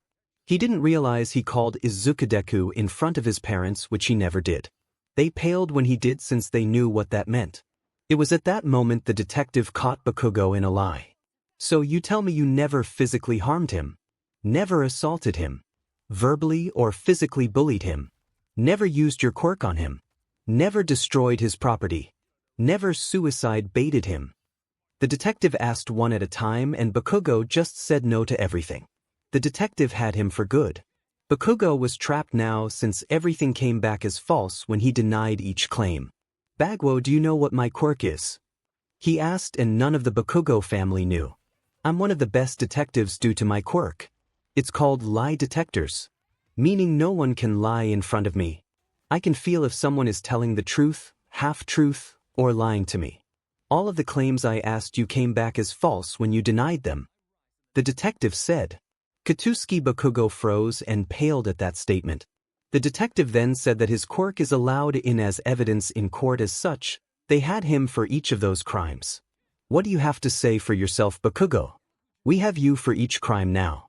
We are also pulling video from cameras at the school as we speak, meaning we will have more evidence of the crimes as well. Why did Izuku Yagi deserve this treatment from you for so many years? The detective asked. Bakugo was pissed that his life was being ruined by the damn Deku. That damn Deku should have learned his damn place or none of this would be happening. The quirkless little freak shouldn't have wanted to be a hero. Quirkless people don't deserve to live. Bakugo yelled out with anger. His parents just yelled at him to sit down and shut up. Bakugo was perplexed due to his father yelling, which he never does. How could you, son? You wanted to be a hero. Your actions are that of a villain. You wanted to stop villains from harming people. Guess what? You were harming people just like a villain does. How could you say you wanted to be a hero and turn around and do all of this? Did we fail in raising you? Where did we go wrong? Bakugo's father yelled with tears down his eyes. Bakugo's mother was just silent. Soon the integration went on for about another hour as they got more and more information. They learned that the school encouraged all of the actions and never corrected them. Though this made it better for Bakugo's defense, it didn't wipe him of his crimes. The prosecuting attorney wanted to throw Bakugo into jail for his crimes and try him as an adult. However, Nizu had to step in due to the fact that All Might revealed his form and the quirk. The prosecuting attorney was not pleased they were quirkless rights activities and wasn't pleased with Nizu getting involved. I'm sorry, but he has acquired information that would shake the hero society that we can't afford to get out. As such, we would like a deal cut. His silence of the information in exchange for reduced charges, and he will still be allowed to attend a hero school as long as he keeps silent and commits no more crimes. Trust me, I want him thrown in jail as well and not ever step a foot in my damn school. But All Might has revealed some information to this boy without realizing his true nature, without thinking, and now has put us in this spot. I plan to make All Might's and Telek's lives unpleasant for quite a few years in any way I can. Nizu told the prosecutor. They relented after a bit more communication with Nizu. Fine. But there will be some terms that state that if he reveals the information to even one person, which includes his parents, then he gets full charges slapped on him and full prison time. That's the sole way I'm agreeing to this. He also can't do any other crimes or get in large trouble at UA since you said he plans to go there. The attorney stated. Nizu agreed with this since it was better without any hidden terms to hit the boy with if he decides to open his mouth. Soon Bakugo was presented with the deal. We'll make you a deal. Plead guilty to the charges and you still get a chance at UA or another hero school. You need to keep silent about any information you learned about the Yagi family. You know what information I'm talking about. Utter a word of it to anyone and you go straight to prison.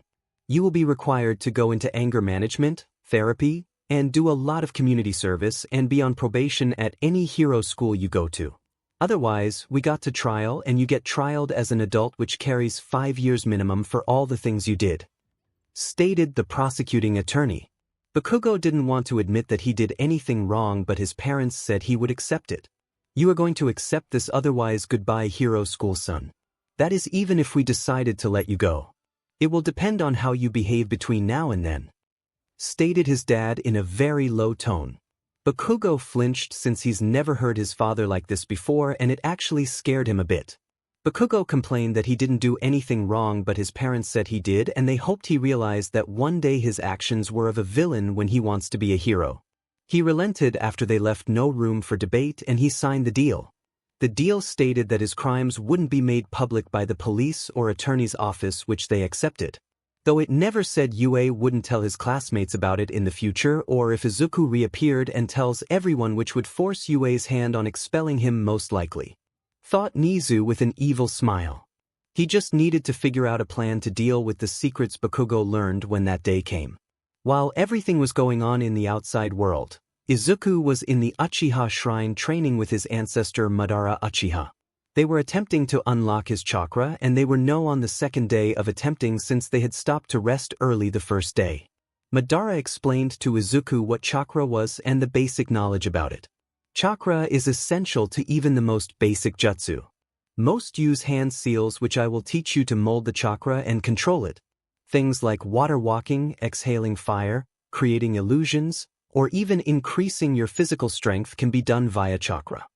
Madara stated. Izuku asked if others outside the clan had chakra. Yes. Chakra is in all life. It just the amount that individual naturally produces can vary. You, for example, have enough chakra to rival my chakra level when I had just taken over as clan head during the wars.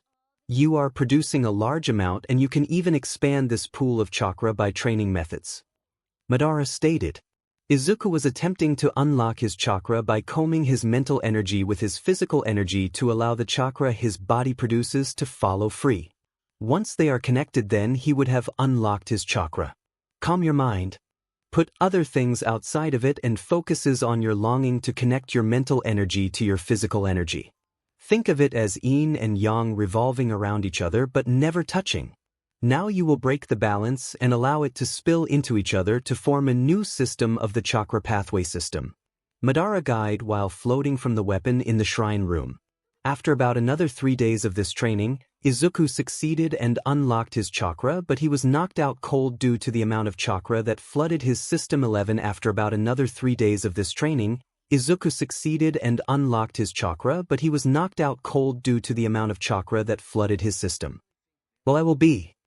The brat did it far quicker than I thought.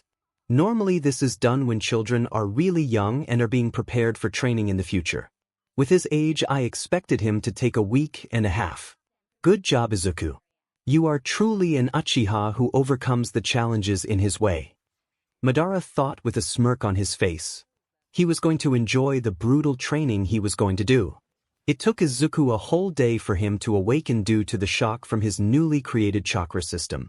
He was confused about why he fell asleep, but Madara explained what happened. You unlocked your chakra, and due to the amount you generate and the pool you have, it shocked your system since you are not used to it. Unlocking chakra is normally done at a very young age to prepare for training. Madara stated. Izuku asked how far he was behind a typical Uchiha, and Madara explained that he didn't need to worry. Most Uchiha started physical training and learning the taijutsu and other basic clan knowledge at the age of 8 or 9. They then spend a few years learning the clan's justice and getting better at it by the age of 12 or 13. Then they would be deemed sufficient as the lowest level warriors of the clan. Madara stated.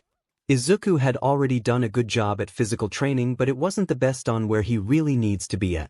It did cut down on some training which can be worked on during everything else. He just needed to learn the taijutsu of the clan and the other arts. Though we will be doing a faster method than nearly anyone can do. There is a jutsu you will learn from me that will allow you to speed up your learning. This jutsu is called the Shadow Clone Jutsu. Madara said while explaining the risks. The only reason he was going to allow this is due to Izuku's large chakra pool that rivaled his when he was still alive as the clan head. Izuku should be able to make a max of 30 clones. No more than 30 or he risks death with his current chakra pool. Izuku was a bit scared of that but trusted his ancestor.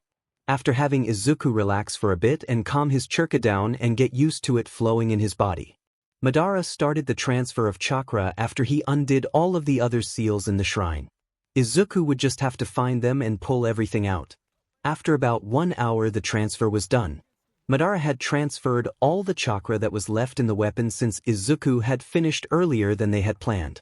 This meant that Izuku could go a solid month without feeding Madara's chakra and Madara would be able to stick around without a problem if Izuku was knocked out for a few days. Izuku would have to feed chakra to Madara's if they wanted to project a chakra avatar outside of Izuku's body for Madara to train him via that method, though he could just lead the training from inside of the body as well by just projecting his voice to Izuku's mind. Izuku was directed to all of the hidden spots that had the clan's artifacts. Izuku had discovered scrolls on many different subjects.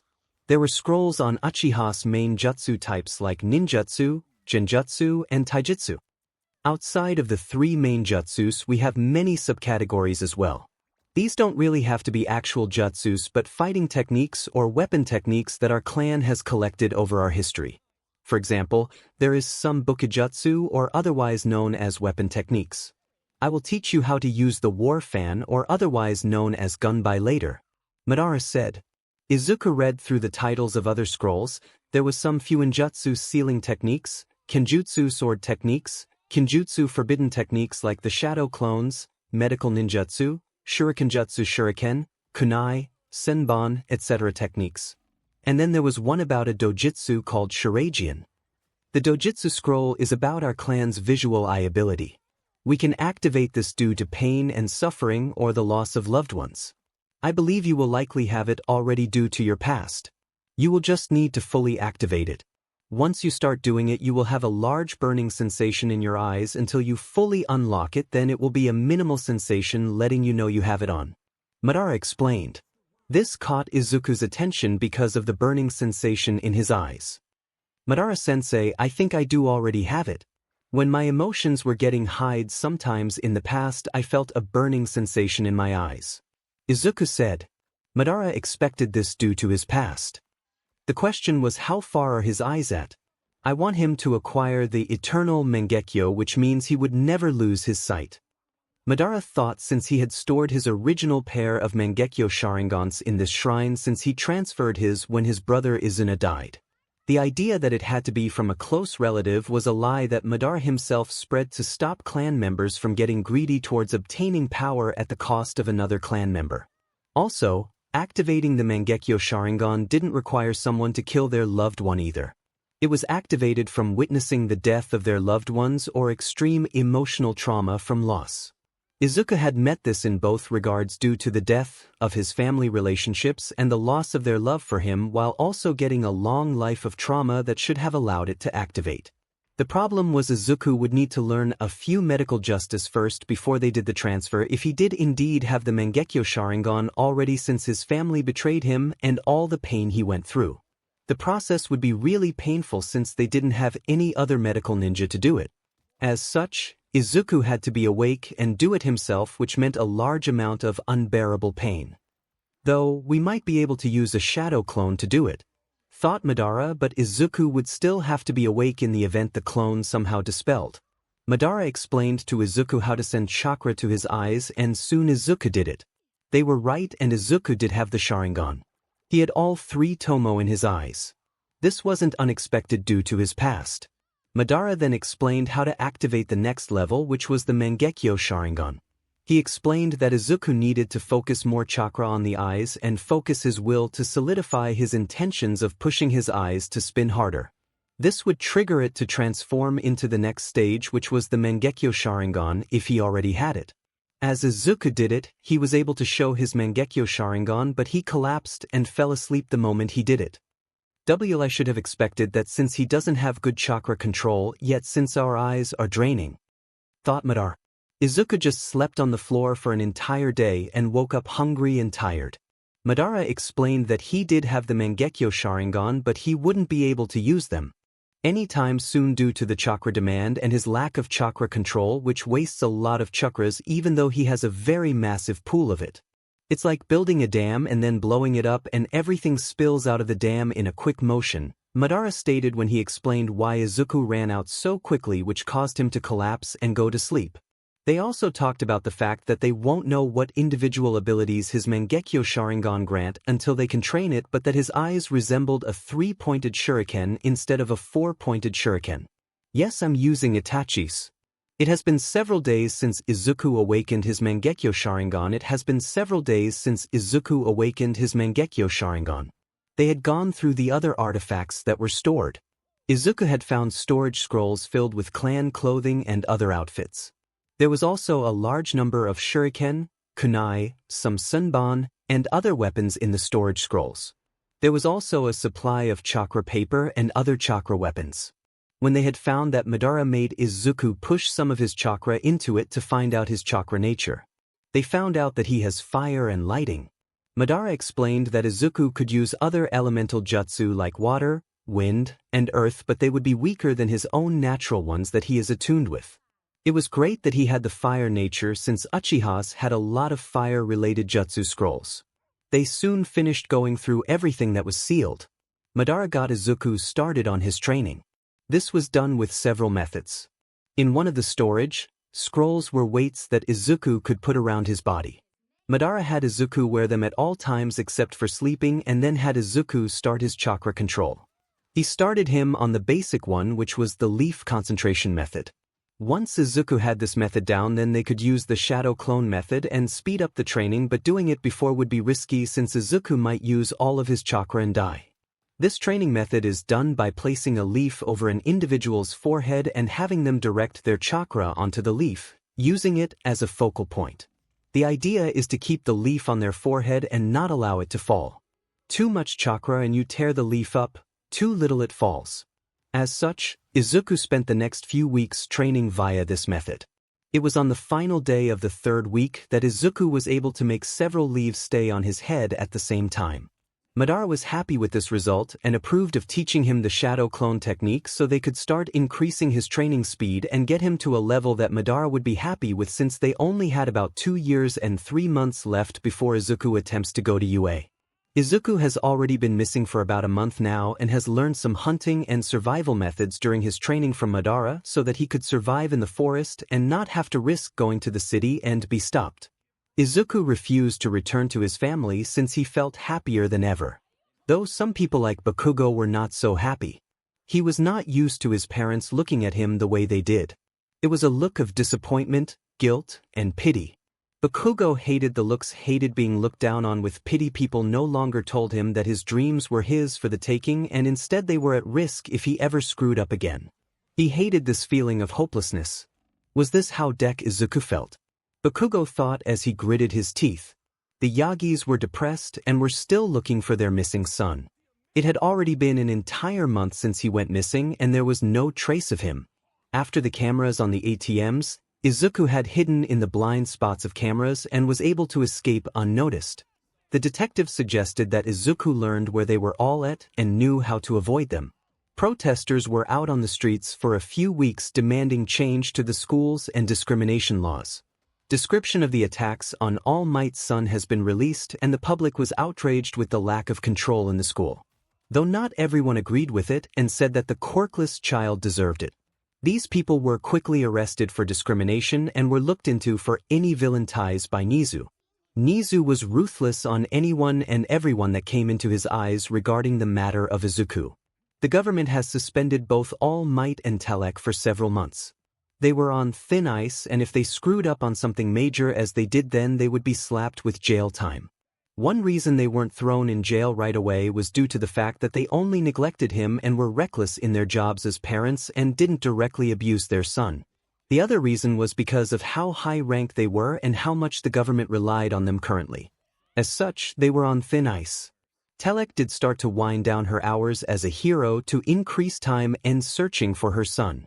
All Might searched whenever he could but had to keep up his work as the #1 for the peace of Japan and supported his wife wherever she needed it. Aizawa looked through some of his contacts in the underground and they never saw him. No one has seen Izuku and that felt weird to Aizawa. Where did you go since no one has seen you in the underworld or on the streets?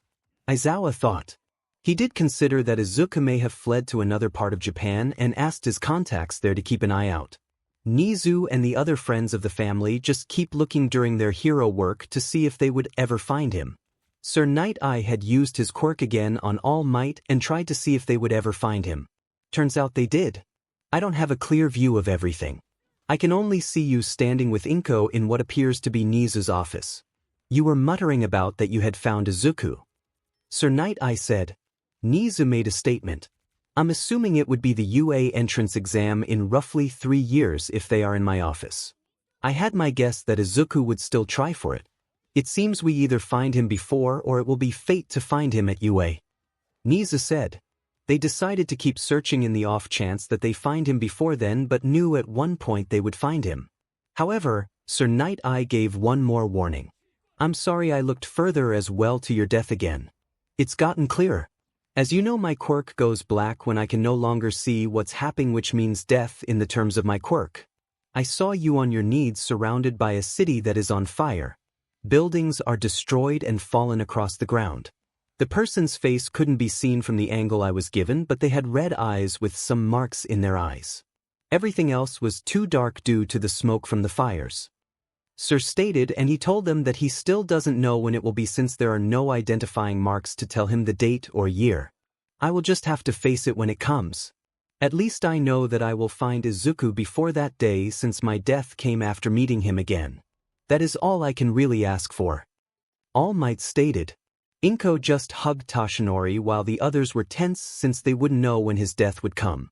The only thing that they could do was to make the best of the time remaining and prepare the best they could to try and prevent that day from happening. Even 𝗧𝗵𝗲 wanted to keep trying to change the future even though he believed it was impossible to do. So, this was the end of the first month of Izuku being gone. If anyone is wondering, he won't start a high amount of training into the Mangeko Sharingan until the middle of the second year of his training with Madara or so. Izuku had recently finished the leaf concentration training and Madara has decided to teach him the hand signs that any jutsu really uses. He had Izuku turn his Sharingan on to ensure he copied them correctly since the Sharingan allowed the user to copy movements perfectly. Izuku asked why since he didn't know this information and Madara explained it. The Sharingan provides 2 broad abilities, the Eye of Insight and the Eye of Hypnotism. The Eye of Insight allows us to see chakra and detect irregularities in a person's chakra flow. Though this won't be really useful for you since there aren't other chakra users anymore. It also grants incredible clarity of perception to the point you can read lips and mimic people's movements. If you get good at it, you could predict their next movement, which will come in handy for hero work. However, to do all of this you need to be physically able of keeping up with the visual information. That's why we keep increasing the weights you're wearing to train you to be able to do that. Madara stated. Izuku was really happy with these benefits of his eyes and this was only the Eye of Insight. He wondered about the Eye of Hypnotism though. Madara then explained the next broad ability of the Sharingan. Ninja can do genjutsu but an Uchiha with his Sharingan can do genjutsu without doing the hand seals to perform it. We can do it via eye contact. This can be used to suggest thoughts and actions for our target, get information out of them, and some more complex actions if you get really good at it. We can also enter someone's mind and scan their memories and even erase them if we maintain eye contact long enough. Madara stated. Izuku was happy and wanted to ensure he trained really hard enough to protect himself. He could imagine the future where he would be strong enough for no one to oppose him, but he knew he needed to train hard. Madara just smirked at Izuku's thoughts and started to yell at him to get to work. Izuku had increased the number of weights on him to double what he had at the start of the month. He then ran around the mountain to do physical training. He used the chakra to boost his abilities and was jumping between the tree branches every once in a while since Madara wanted Izuku to get used to doing that to quickly move across places. Madara's words were, "Use the terrain to your advantage and use it to the disadvantage of your enemy. Don't show mercy. Don't stop until your opponent is beaten." Izuku also had the clones working. Izuku was able to create 4 clones to start with since his control of chakra still wasn't the best. He had only passed the leaf method, but there were still other methods as well to train control. Madara kept telling him that he needed to have very precise control for an important part of the training later on which he wasn't told what it was. As such, the 4 clones were solely working on chakra control training and nothing else. 2 were working on tree climbing while 2 were working on water surface walking at the nearby lake. The reason that he had 2 clones doing the water walking before he mastered tree walking was due to Madara saying it would speed up the tree walking. Once you dispel the clones, you gain their experience and memories. Meaning as they overcome challenges, it will improve the new clones you make, making them do better. He also was told that he wouldn't be considered 𝗵𝘃𝗲 at either technique until he or a clone could stand sideways on a tree or stand on moving water for an entire hour without a break. This was because if he could only do it for 10 minutes, then he was screwed if he needed it for battle, since 10 minutes can go quickly during battle. As such, that is how his clones spent the next month while Izuku was working on the physical aspect, since they don't allow him to gain physical body experience. Madara was training Izuku in the clan's taijutsu style, which focused on fast movements of the body and throwing the enemies off their own movements to throw off ninjutsu or other attacks. This was because the Uchiha were better at ninjutsu and their eyes for genjutsu than taijutsu. Soon another entire month had passed. Madara wanted to see how Izuku would do on tree climbing. As such, he made him climb to the highest tree near them and stay on the side of it, and they timed it. 30 minutes passed and Izuku was still holding on. He was even walking around the side of the tree. Soon another hour passed and then he started to slip here and there. They called it for 1 hour and 40 minutes. Good job. You would be considered 𝗵𝘃𝗲 of tree walking in the Uchiha clan now, since you passed the hour mark and were able to walk as well. I would like to see it increased to a total of 3 hours. So moving forward, have 1 clone still working on this. Now, let's take a break and we will see the water walking after a 30-minute break. Madara stated. Soon they talked a bit about different things that Izuku will learn after the chakra control methods. Madara wanted a few clones always working on increasing chakra control due to how useful it is in the long run. They would also start having a few clones learn calligraphy so Izuku would be ready for Fuinjutsu. The Uchihas were not masters in Fuinjutsu at all, but they did study it to help them in battle and create storage scores. It also had many other usages that Izuku could explore later on. Madara explained that he wanted Izuku to be able to make seal weights which would replace the physical weights. The concept behind these seal weights is that the more chakra that one adds, the heavier the weight becomes. They could go far past any normal weight that could be made as well, which would help Izuku in training by large margins. Time passed and now it was time for the water walking test. The goal was to stand on the water for over an hour and not fall in. If he did, they would move on to the next stage. As such, Izuku took his clothing off except his boxers and walked onto the water. This lake did have some currents because it had a river feeding it and a river it feeds into. As such, the water did move up and down constantly. Izuku was on the water for 1 hour and 10 minutes before he fell into it. Izuku was on the water for 1 hour and 10 minutes before he fell into it. He was now soaked. Good job, you passed the 1 hour mark. We will leave a clone to keep working on water walking. I want to see it up to the 3 hour mark like tree climbing, but you have at least hit basic 𝗵𝘃𝗲 level for it. I now want you to sit down and relax for 15 minutes, and after that, you need to feel your 𝗎𝗪𝗓 and see how many clones you can make. Madara stated. If his guess was right, then Izuku should be around the 30 clone limit, since Izuku has gotten 𝗵𝘃𝗲 level of 𝗎𝗪𝗓 control for water walking and tree climbing over the entire month that has passed. Izuku finished resting and felt his chakra and made the clones. He had made 30 clones. Good. Now never go above this limit until you increase your 𝗎𝗪𝗓 pool, which will increase over time, and as you practice and keep draining your pool near its limit, which will force your body to grow more at a better rate until you hit the maximum amount you can generate in one go. Madara explained. He also explained that he believed Izuku would get at least double the amount that he himself had when he placed the seal in the shrine, which is a lot.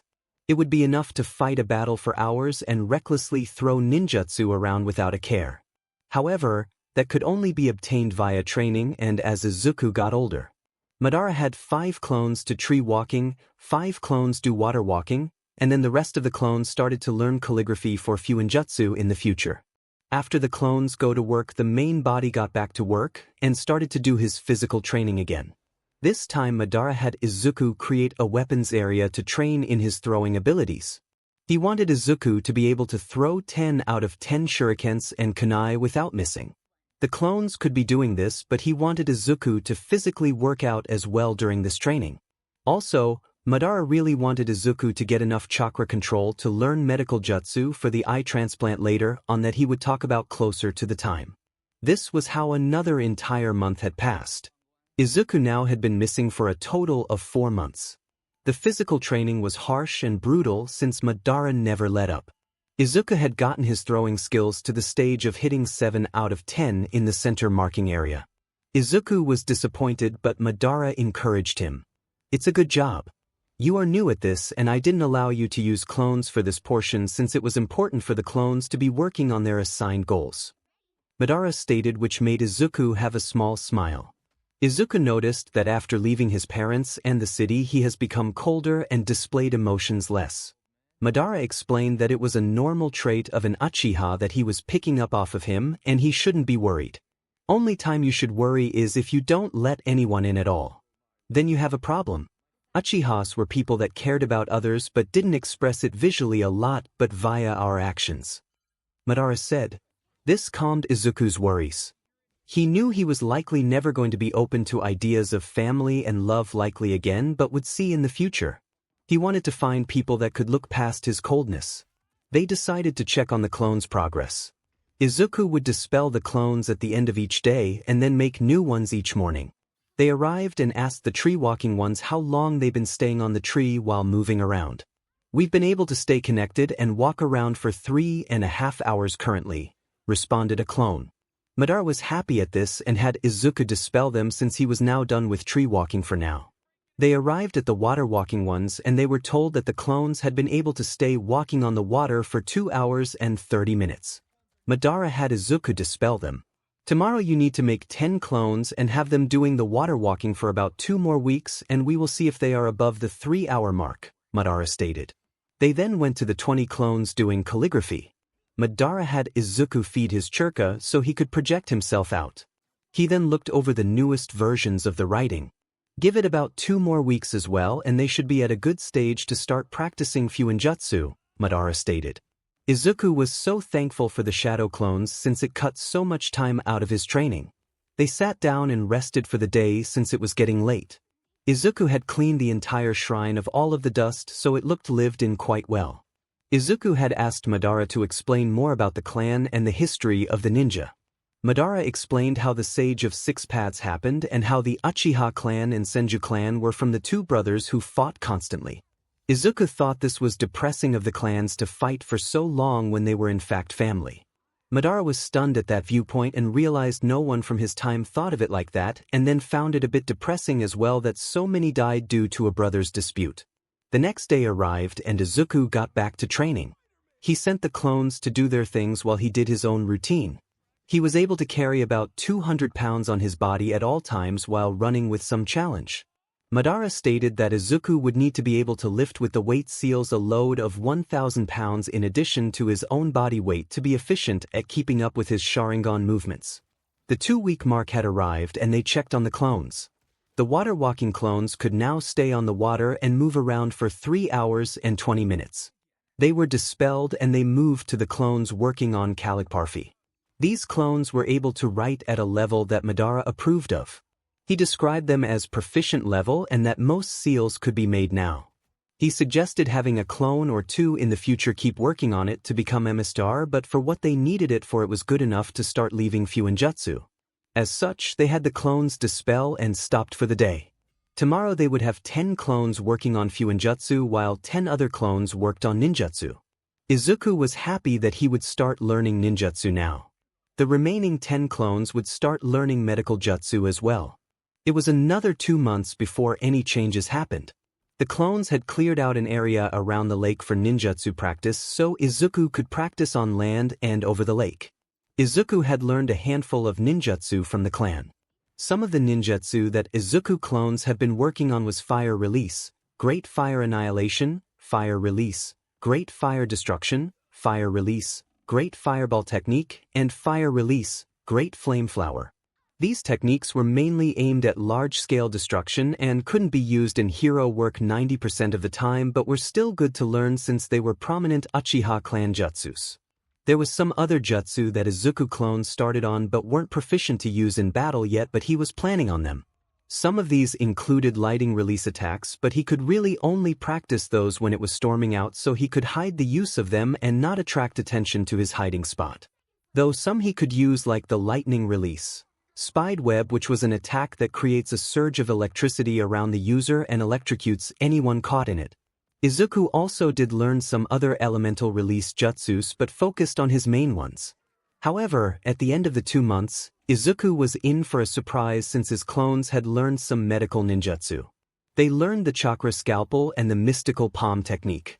Izuku was curious as to why Madara wanted him to learn these 2 jutsus. He admits that they are useful to know to heal others, and the chakra scalpel would be really useful for battle as well, but he felt there was something he was missing. That would be correct, Madara said from inside him. He had Izuku feed him some 𝗎𝗫 for an avatar body. There is a hidden reason. From the start of this training, we have gotten you to have an advanced level of chakra control. We increased your physical training to put you on the path to keep up with the Sharingan at the best efficiency, started you on calligraphy for Fu-Injitsu, which now you can create the weight seals and storage scrolls since you learned enough Fu-Injitsu in these past 2 months, and on top of all that you also learned some medical ninjutsu which requires the higher level of chakra control that I had. You trained for.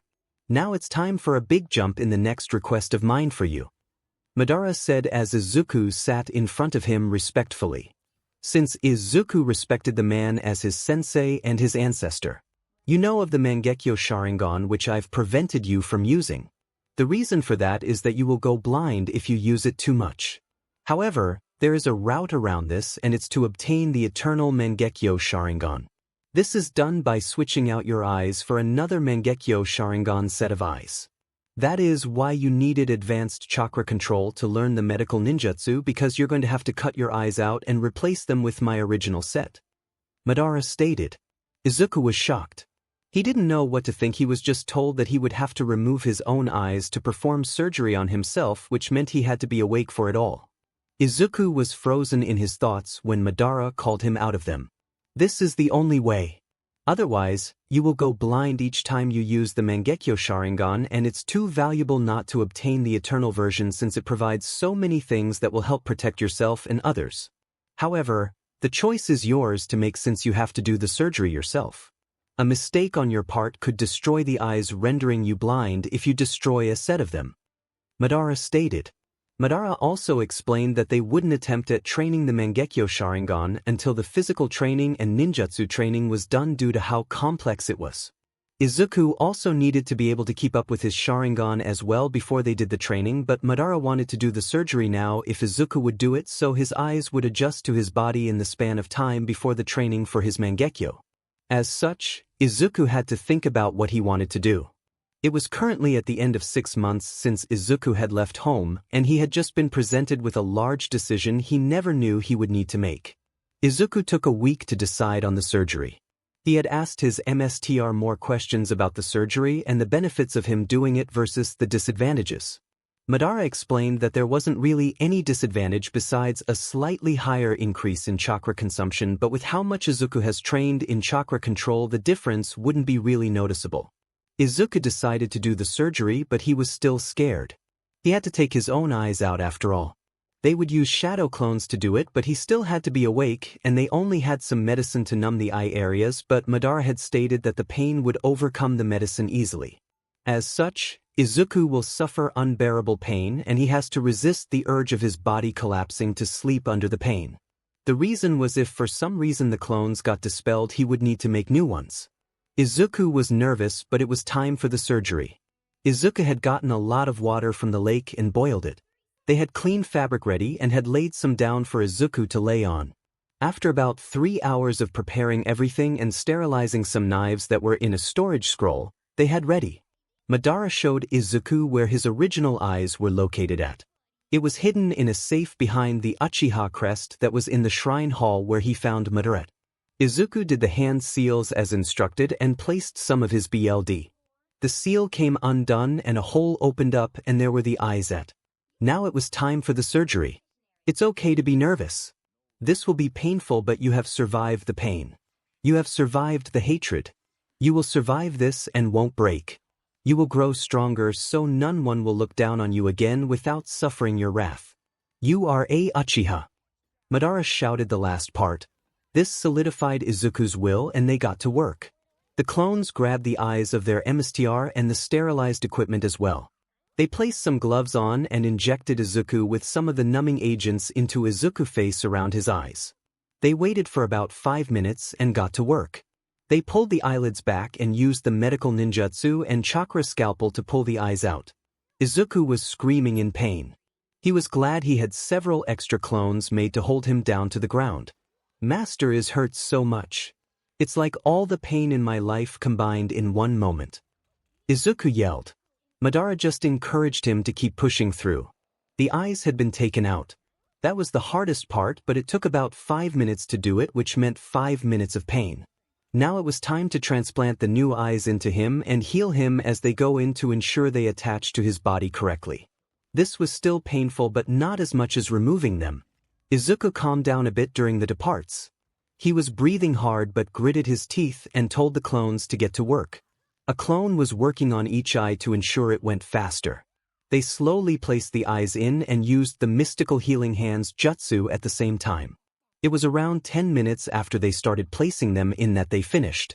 It took longer due to the fact that they needed to go slow to ensure they didn't damage anything and make sure everything attached. The clones wrapped Izuku's face in bandages since he would need to wear them for about 2 weeks before he could take them off. The clones didn't dispel since Izuku would not be able to see for 2 weeks. As such, they would do everything for him during the 2 weeks. They pulled Izuku over to the bed and laid him down and put a moist cloth on Izuku's forehead to help cool him down and help keep off a fever. As Izuku laid there, he could hear his 𝗵𝗃𝗲 speak to him. Good job, my student. You have done well. Now just rest and let the clones take care of you for the next 2 weeks. We will spend this time just talking about our clan history more and other things you would like to ask. Madara stated. Izuku grunted out a yes to his 𝗵𝗃𝗲 since he was so exhausted. As Izuku listens to his 𝗵𝗃𝗲 start talking about the earlier history of the clan, Izuku soon fell to sleep as he listened to his 𝗵𝗃𝗲's words. The 2 weeks passed a bit slowly since Izuku wasn't up and moving around like he was used to. They spent most of the time talking about facts and information from Madara's time. Izuku was interested in the different clans and how they all operated. Izuku also told Madara more about the current history and how quirks came to be and how many people are quirkless. Madara thought that people with quirks likely didn't have much ability or talent to use chakra at all and quirkless had a better chance, but they wouldn't know unless they tried to teach others, which Madara didn't want Izuku doing. Madara had told Izuku not to spread chakra to anyone else so that only the Uchiha clan would have it. This was due to how powerful chakra is compared to quirks. Quirks overall limit a person to what the quirk can do and their physical body can do. Chakra enhances the body but allows a vast world of possibilities that will outclass any quirk, even the so-called one for all that All Might had. Based on the description that Izuku gave 𝗲𝗄's All Might strength, Madara had stated that it was possible to use chakra to match it. If you were to focus your training in physical enchantment with chakra, then it is possible to match his strength. However, it is far better to expand on many things and easily deal with him with many solutions than just being a one-trick shinobi. Madara stated. Soon, the last day of recovery came and it was time for Izuku to take his bandages off. Izuku started to pull his bandages off slowly. Do it slowly so your eyes can start to adjust as the light filters through the bandages as they get thinner. This will make it easier for them to adjust when they are fully off.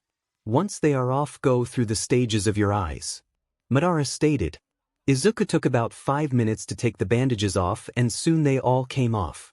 He started with his basic Sharingan and then pushed it into his eternal Mangekyo Sharingan.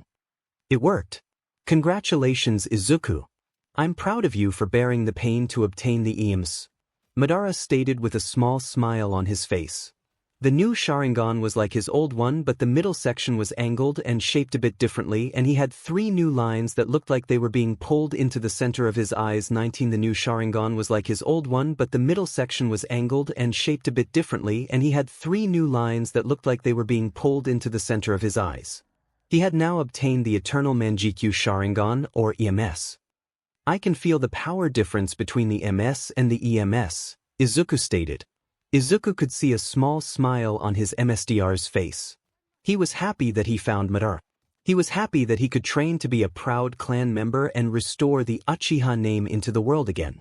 Now we won't do training with it for now. I want them to adjust to your body more and want you to get other training done. We still need to get your physical abilities to match your Sharingan speed. As such, it's time to get to work, 𝗵𝗃𝗲 stated with a cold smirk. Izuku felt a chill down his spine as he got up and summoned the 30 clones. 10 clones started working on making seals, storage seals, and other types that might come in handy. The goal was to be able to make a basic seal in 5 seconds while moving. 10 clones were set to spar between each other in physical combat. Another 10 clones worked on the ninjutsu and training on different ones while doing some experiments to create new ones. You live in an era with many new concepts and a far deeper understanding of how elements work and different compounds. Use that knowledge and have some clones experiment to come up with new attacks or how to make other attacks act differently, 𝗵𝗃𝗲 stated.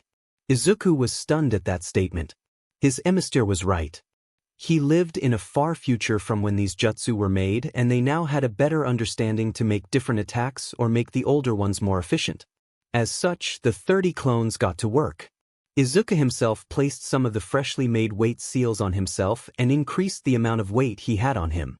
He was able to do 200 pounds before with some challenges.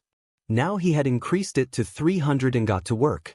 The end goal was to be able to move around with 1,000 pounds on himself to keep up with the Sharingan. This was how another 2 months passed with the clones doing what they were doing. It was now the end of 9 months since Izuku had left his home, and he had never once left the mountain and its surrounding forest. During these 2 months, while Izuku clones were working on what they were doing, Izuku himself had made some gains in his weights. He was now sitting at 500 pounds total on his body at one moment and would increase it again soon. While doing this work, he had also been working on his shuriken jutsu. In the past, he was doing 7-10 hits in the center, but now he was doing 10 out of 10. 𝗵𝗃𝗲 had a surprise though. Good now hit 10 out of 10 while making the weapons bound off each other, 𝗵𝗃𝗲 stated. Izuku just looked at his 𝗵𝗃𝗲 funny until 𝗵𝗃𝗲 shared a memory of him doing it in the past. Izuku now understood and knew how complex this was going to end up being. However, even though it was so complex and challenging to do, it would be so beneficial to catch opponents off guard. Izuku got to work and started to try it. It did not go as he hoped it would. Instead, it went horrible. He only landed 1 out of 10 and most of the blades would just clash in the air and fall to the ground. 𝗵𝗃𝗲 just laughed at Izuku, who pouted at his 𝗵𝗃𝗲𝗃 for laughing. 𝗵𝗃𝗲 just looked at Izuku and said to keep trying since it was a more complex throwing method. He did give the advice that it's all in the wrist and how he throws it and the difference in speed between each weapon that mattered. Izuku took a break. Izuku wanted to think about the advice that his 𝗵𝗃𝗲𝗃 had given him and decided that they should go look over the sealing practice that the clones did, and it turned out that 𝗵𝗃𝗲 had approved of the basic seals that had been made by the clones. The clones had made storage seals, weight seals, explosive tags for combat, and a few other seals that they saw in the learning scrolls. Then both 𝗵𝗃𝗲 and Izuku moved over to the clones that were working on physical sparring. 𝗵𝗃𝗲 has seen a steady increase in Izuku's ability to fight. Since shadow clones had a mind of their own, it was very useful for this type of practice. 𝗵𝗃𝗲 thought that Izuku's physical fighting ability was on par with a low mid-level warrior in the clan currently, which was very good. They then moved over to the clones that were working on ninjutsu. The clones had trained with a lot of the clan's jutsu. They made sure they practiced it and got most of the basic clan jutsu learned to a proficient level. They even experimented on some things and came up with some new jutsu. One was a lighting release jutsu, and it allowed him to send an arc of lighting up into the air and direct it back down to the ground at a point with far more power after it pulled energy from the air. He called it Kirin. The clones created this move when there was a lightning storm going on one day. It requires there to be a good amount of clouds in the area to pull the natural lighting from to create the dragon of lighting which he would direct towards the ground. The clones also created a lighting release attack via using the shuriken or kunai. The concept behind it was to place lighting chakra into it and throw it at enemies. If an enemy passed near the kunai, it would release the chakra and shock the people, stunning them long enough for Izuku to get up close and finish them. The clones also took the principle of the chakra scalpel and turned it into a lighting scalpel. He could use it to slice people and shock their nervous system as he cut into them. He could also make lighting fly off his hand from a distance and pierce into people, which he called lighting spear. Good, you have started to apply modern theories to the jutsu and made them efficient or created some new techniques. Keep some clones working at making new ones and learning other elemental attacks as well. Now though, I want you to have 20 clones start fighting each other in close combat and have them start using jutsus while they are fighting. Madara stated. Izuku got the clones to work while leaving 10 clones to still work on learning jutsus. Izuku went back to his physical training and his throwing weapons training. Another 3 months have passed, and now it has been an entire year since Izuku has left home. During these 3 months, Madara did not let up at all. Izuku had gotten himself up to 800 pounds on his body.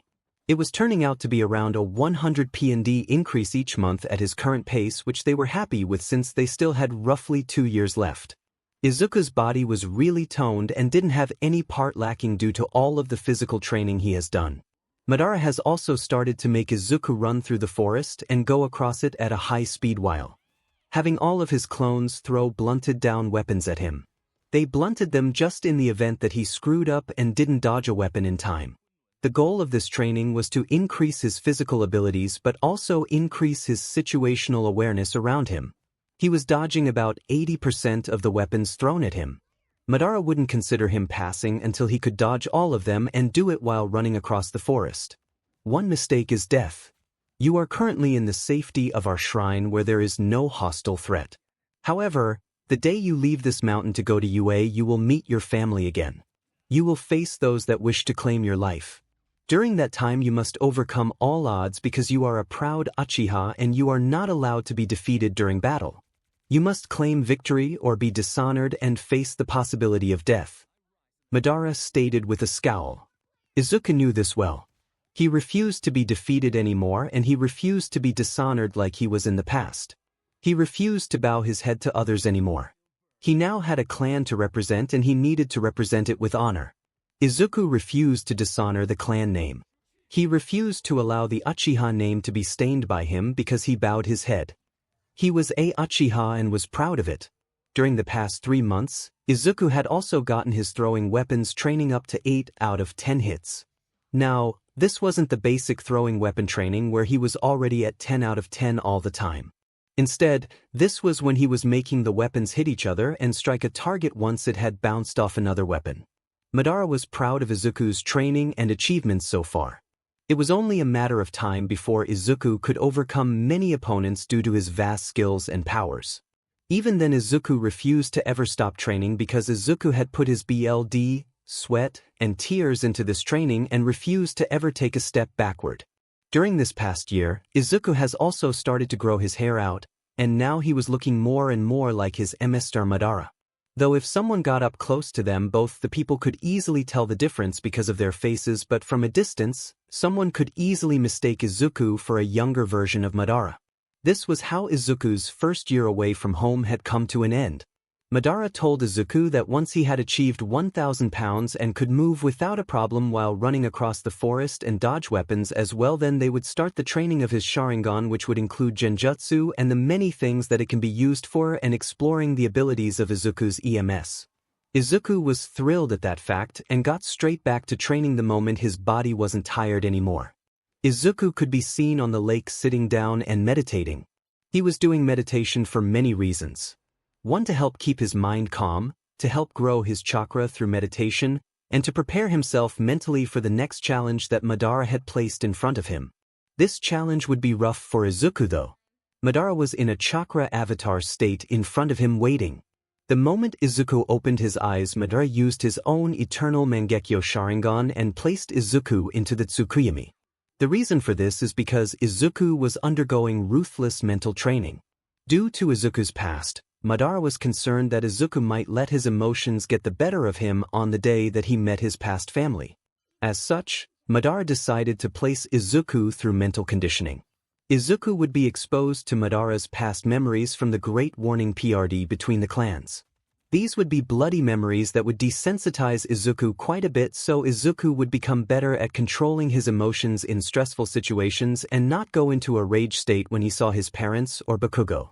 This would also allow Izuku to become more efficient in battles since he would be desensitized to BLD and wounds. Madara had warned Izuku that he would become a bit colder on the outside towards other peoples and most would not know what he truly thinks. This did have its benefits of being less easy to read but would put people off from him if they could not see past his cold exterior. As such, making friends and allies might prove problematic in the future. Izuku was willing to accept the results since he didn't want people that couldn't get used to him. Izuku entered the 𝗧𝗵𝗲 and started to witness the memories as they went by. He saw the battles that Madara was in. He saw the death of Izuna Uchiha, the brother of Madara. He saw the awakening on Madara's EMS as well. The battles were bloody and harsh, but Izuku also saw the end of it and the start of the peace that was built between the Senju and Uchiha. Soon he came out of the 𝗧𝗵𝗲 and was breathing hard. You just went through my entire life up to the day that I placed the seal in the shrine, and yet it was only 1 hour out here. That is the power of the 𝗧𝗵𝗲. In there the caster is God. They control time and reality itself. Madara stated as he looked at Izuku. Izuku soon caught his breath and looked up at Madara. You could see that Izuku had grown a bit colder in his gaze. That was it was a lot, yet the building blocks of peace was started between two old enemies, Izuku stated. Madara had Izuku return to the shrine and rest and let himself adjust to the effects of going through Madara's entire life. It has been 1 year and 6 months since you left your home, Izuku. You found yourself here by fate and have grown stronger with each passing day. I'm proud of your training and your will to overcome everything that stands in your way. Madara stated. They haven't started the training on the Sharingan or the eternal Mangeko Sharingan yet. Izuku had hit the 1000 PND mark. They would keep that weight on and not increase anytime soon. The reason was that Madara wanted to have Izuku moving perfectly with it on. He needed to be able to run through the forest on the trees, dodge attacks, and even swim with that much weight on him to be considered passing. Izuku was able to run across trees without a problem. He was able to dodge most attacks as well and was getting swimming down since he was allowed to enhance his body with chakra to swim. As such, the moment was able to finish these things, they would start the training. In his other training, Izuku had finished with his throwing weapon training and is able to hit his weapons and bounce them off each other and still get 10 out of 10 hits on the center of the targets. Izuku has also started to learn how to wield blades and the gunbai during these past 6 months as well.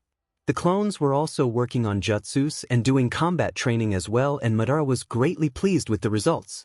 They had come up with different jutsus that were less damaging and had practiced a lot of time on other elemental release attacks and defense jutsus so that he would have non-lethal attacks for hero work. Some were the mud wall jutsu, the great breakthrough jutsu, and even the substitution jutsu to replace himself or even other people with random objects. He even learned how to transform himself or his clones into other people or items. This would be good for information gathering or other missions. Soon though, a few weeks had passed and Izuku's rest was over. Madara decided it was time for his training on his Sharingan to start. Madara first focused on the Eye of Insight abilities of the Sharingan. Izuku spread clones out at various distances and practice, reading their lips, and was getting better at it. He also had the clones do different movements, from writing things or doing hand signs that he would copy quickly with the Sharingan. One thing that Madara had Izuku really put an entire month into was finding other chakra signatures from animals in the forest or his clones. Even if people were not using chakra, every life form from animal to a human has some chakra inside of them since it is life energy itself. As such, he trained in finding and identifying it in his surroundings. He couldn't see through all obstructions, but he could see through some in his surroundings in a limited radius. Madara explained another eye of a clan that was called the Byakugan, which could see through almost any obstructions, unlike the Sharingan users, which were limited to a radius around them.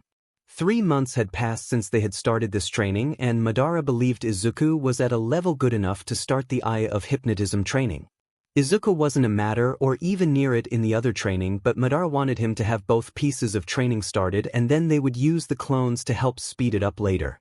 Madara wanted Izuku doing the initial training himself under his watchful eyes to ensure it was going how it should before letting the clones perfect it all. Izuku was really interested in the Eye of the Hypnotism training section. His interest grew even more after being put through Madara's memories through the 𝗧𝗵𝗲. This training section included powerful abilities. Though Madara had a warning for him. Don't use it on every single person. Genjutsu can cause mental damage to people. As such, only use it when you really need to, or using the other broad abilities under this training section, like reviewing people's memories or erasing someone's memories. If someone was placed under a powerful genjutsu for too long, then it could put them in a comatose state. Madara stated. Izuku grimaced at this. What about when you put me under? Izuku asked him. You didn't really suffer mental damage but became colder since you more or less lived my memories. What I'm talking about is genjutsu with the purpose of harming the opponent. Though when we practice some on you so you understand what they feel like, you will be able to resist it far better since you can use chakra and you have a Sharingan. Madara stated. Soon they started the Eye of Hypnotism training. Another 3 months have passed, and now it has been 2 entire years since Izuku had left his home. For the past 3 months, Izuku has worked on his genjutsu abilities. Izuku used his own clones to practice on since they had a mind of their own. Izuku had gotten good at placing people under a genjutsu with only a small glance of eye contact. Madara taught Izuku several different genjutsus that requires the Sharingan. One was the demonic illusion, shackling stakes technique. It would force the opponent to feel the sensation of having spikes driven through them and making them lock into place, unable to move. Another one was the method of extraction of information, erasing memories, and the ability to remove genjutsu placed by others or even controlling someone's body and having them perform actions. After the 3 months of practicing that he did, he gained a good basic level of genjutsu abilities. Izuku had some trouble practicing the reviewing of memories and erasing memories since he only had his clones, but they found a way around this by telling the clone information and then Izuku erasing it. They then questioned the clone about said information and found that Izuku was able to erase the information. Even though clones would transmit the memories back, even the lack of the erased ones would transmit but not affect Izuku since he had already known the information. As such, they used this method to train his genjutsu's abilities and reached a point that Madara was willing to let the clones take over and perfect their skills and experiment without his supervision. It was now time for Izuku himself to start training his abilities of his Mangeko Sharingan and discover what abilities he had himself. Madara explained that most Mangeko Sharingan had several basic abilities. As such, Madara suggested Izuku try the 𝗧𝗵𝗲 first. Madara explained how he performs it, and soon after some attempts he was able to throw a clone of his into it. He discovered the sensation of time moving differently between the 𝗧𝗵𝗲 and the real world, where he could feel as well. He knew he was still in the real world, but a portion of his mind was inside the fake world where he controlled it. Izuku could also feel the drain on chakra but wasn't concerned about it unless he had to perform it many times in a row. Madara explained that Izuku had far greater chakra than most Uchihas and was closing in on the point of almost doubling what he himself had when he took over as the clan head during the warning 𝗵𝗃𝗧. This was a large amount of chakra for a person to have.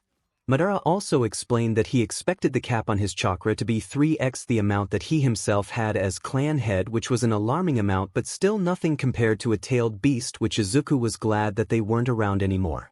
The next ability that Izuku was training on was the Amaterasu. Madara explained this was the highest level of fire release possible since it was thought of as the god's fire. Due to it being flames of the god, it would burn former and could never be put out even using water, time passing, or any other method. Only the user that cast it could put it out. Though Madara warned that it causes a lot of strain. The theory for this was because they as humans were summoning a weapon of God and were being punished for it, which causes the user's eye to bleed. It doesn't leave any side effects except the loss of BLD. The next month Izuku attempted another ability which Madara explained was the 𝗬𝗏.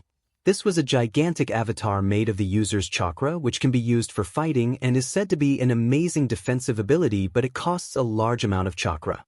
Madara explained that it has multiple stages as well and gets stronger as the user gets better at it. Izuku got it after quite a few attempts and was able to manifest the skeletal stage, which was the first stage. Izuku was tired after doing this since he has never pushed that much chakra out at one time.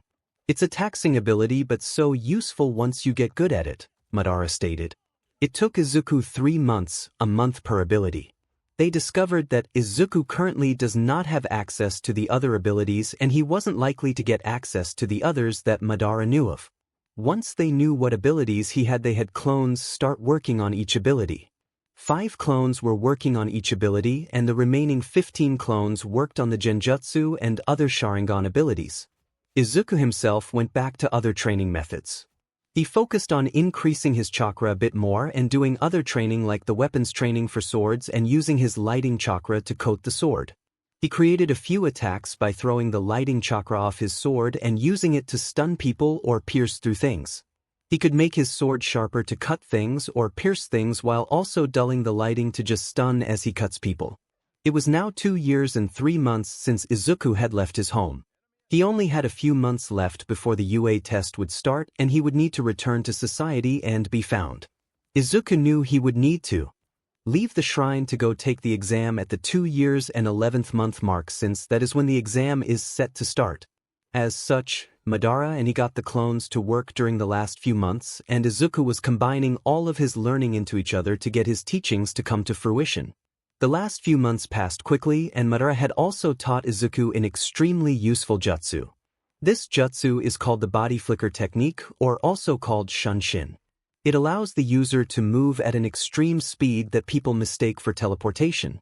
It uses chakra to vitalize the body and move at extremely large speeds. Stated Madara. Izuku got a handle on this jutsu pretty easily due to learning everything else beforehand, which included far more complex abilities.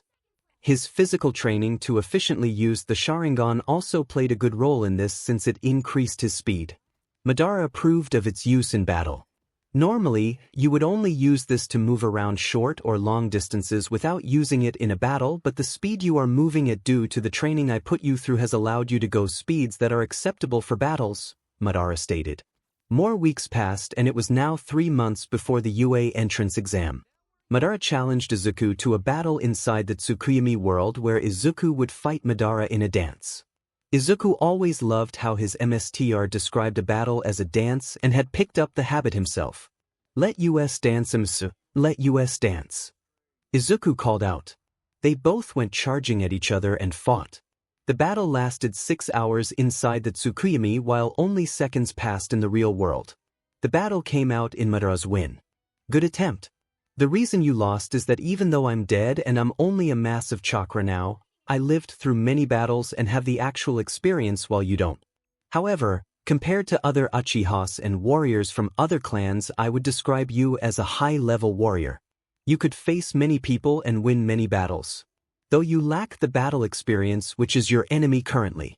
As such, against top-tier warriors, you would lose as you did now. Remember, you are not a god. You can die and lose. It's important to take experiences like this that are friendly between 𝗵𝗃𝗲 and student and turn it into lessons to win against the enemies. Madara stated. Though they both knew that Izuku would have to limit himself in the future since most current humans couldn't withstand most attacks that Izuku or Madara threw off. Izuku would need to limit himself to non-lethal attacks or keep lethal attacks to a minimum and ensure they don't kill people, since heroes are meant to save and not kill every villain they come across.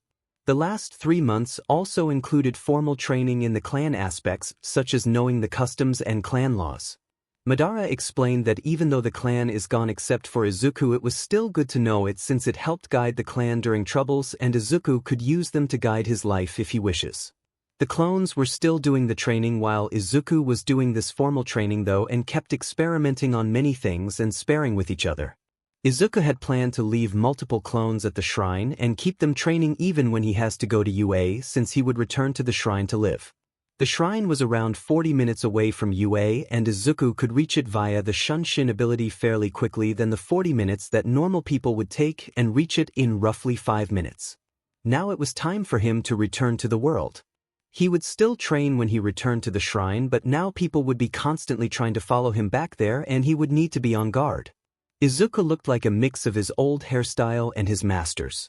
The back of the hair was longer while his front was the same length as he arrived. When he fought, his back hair would fly around as his 𝗵𝘃𝗲𝗧𝗪 hair does. Izuku was ready to take on the world, and based on Izuku's memories, Madara thought that Izuku could use jutsus and his enhanced body to fight All Might, but would have to put some effort into it. Though if he used his Mangeko Sharingan abilities or placed All Might in a genjutsu, he would easily win. The problem was that if he used the genjutsu, he would run the risk of causing mental damage if it was too strong. "Sit down, my student," Madara stated. Izuku sat down on the floor in front of Madara. "You have come a long way, my student. Remember, you are not God, and if you lower your guard and look down on your opponent, then you could run the risk of your death. Remember, a corner dog is a far stronger dog due to the fear of death," Madara stated.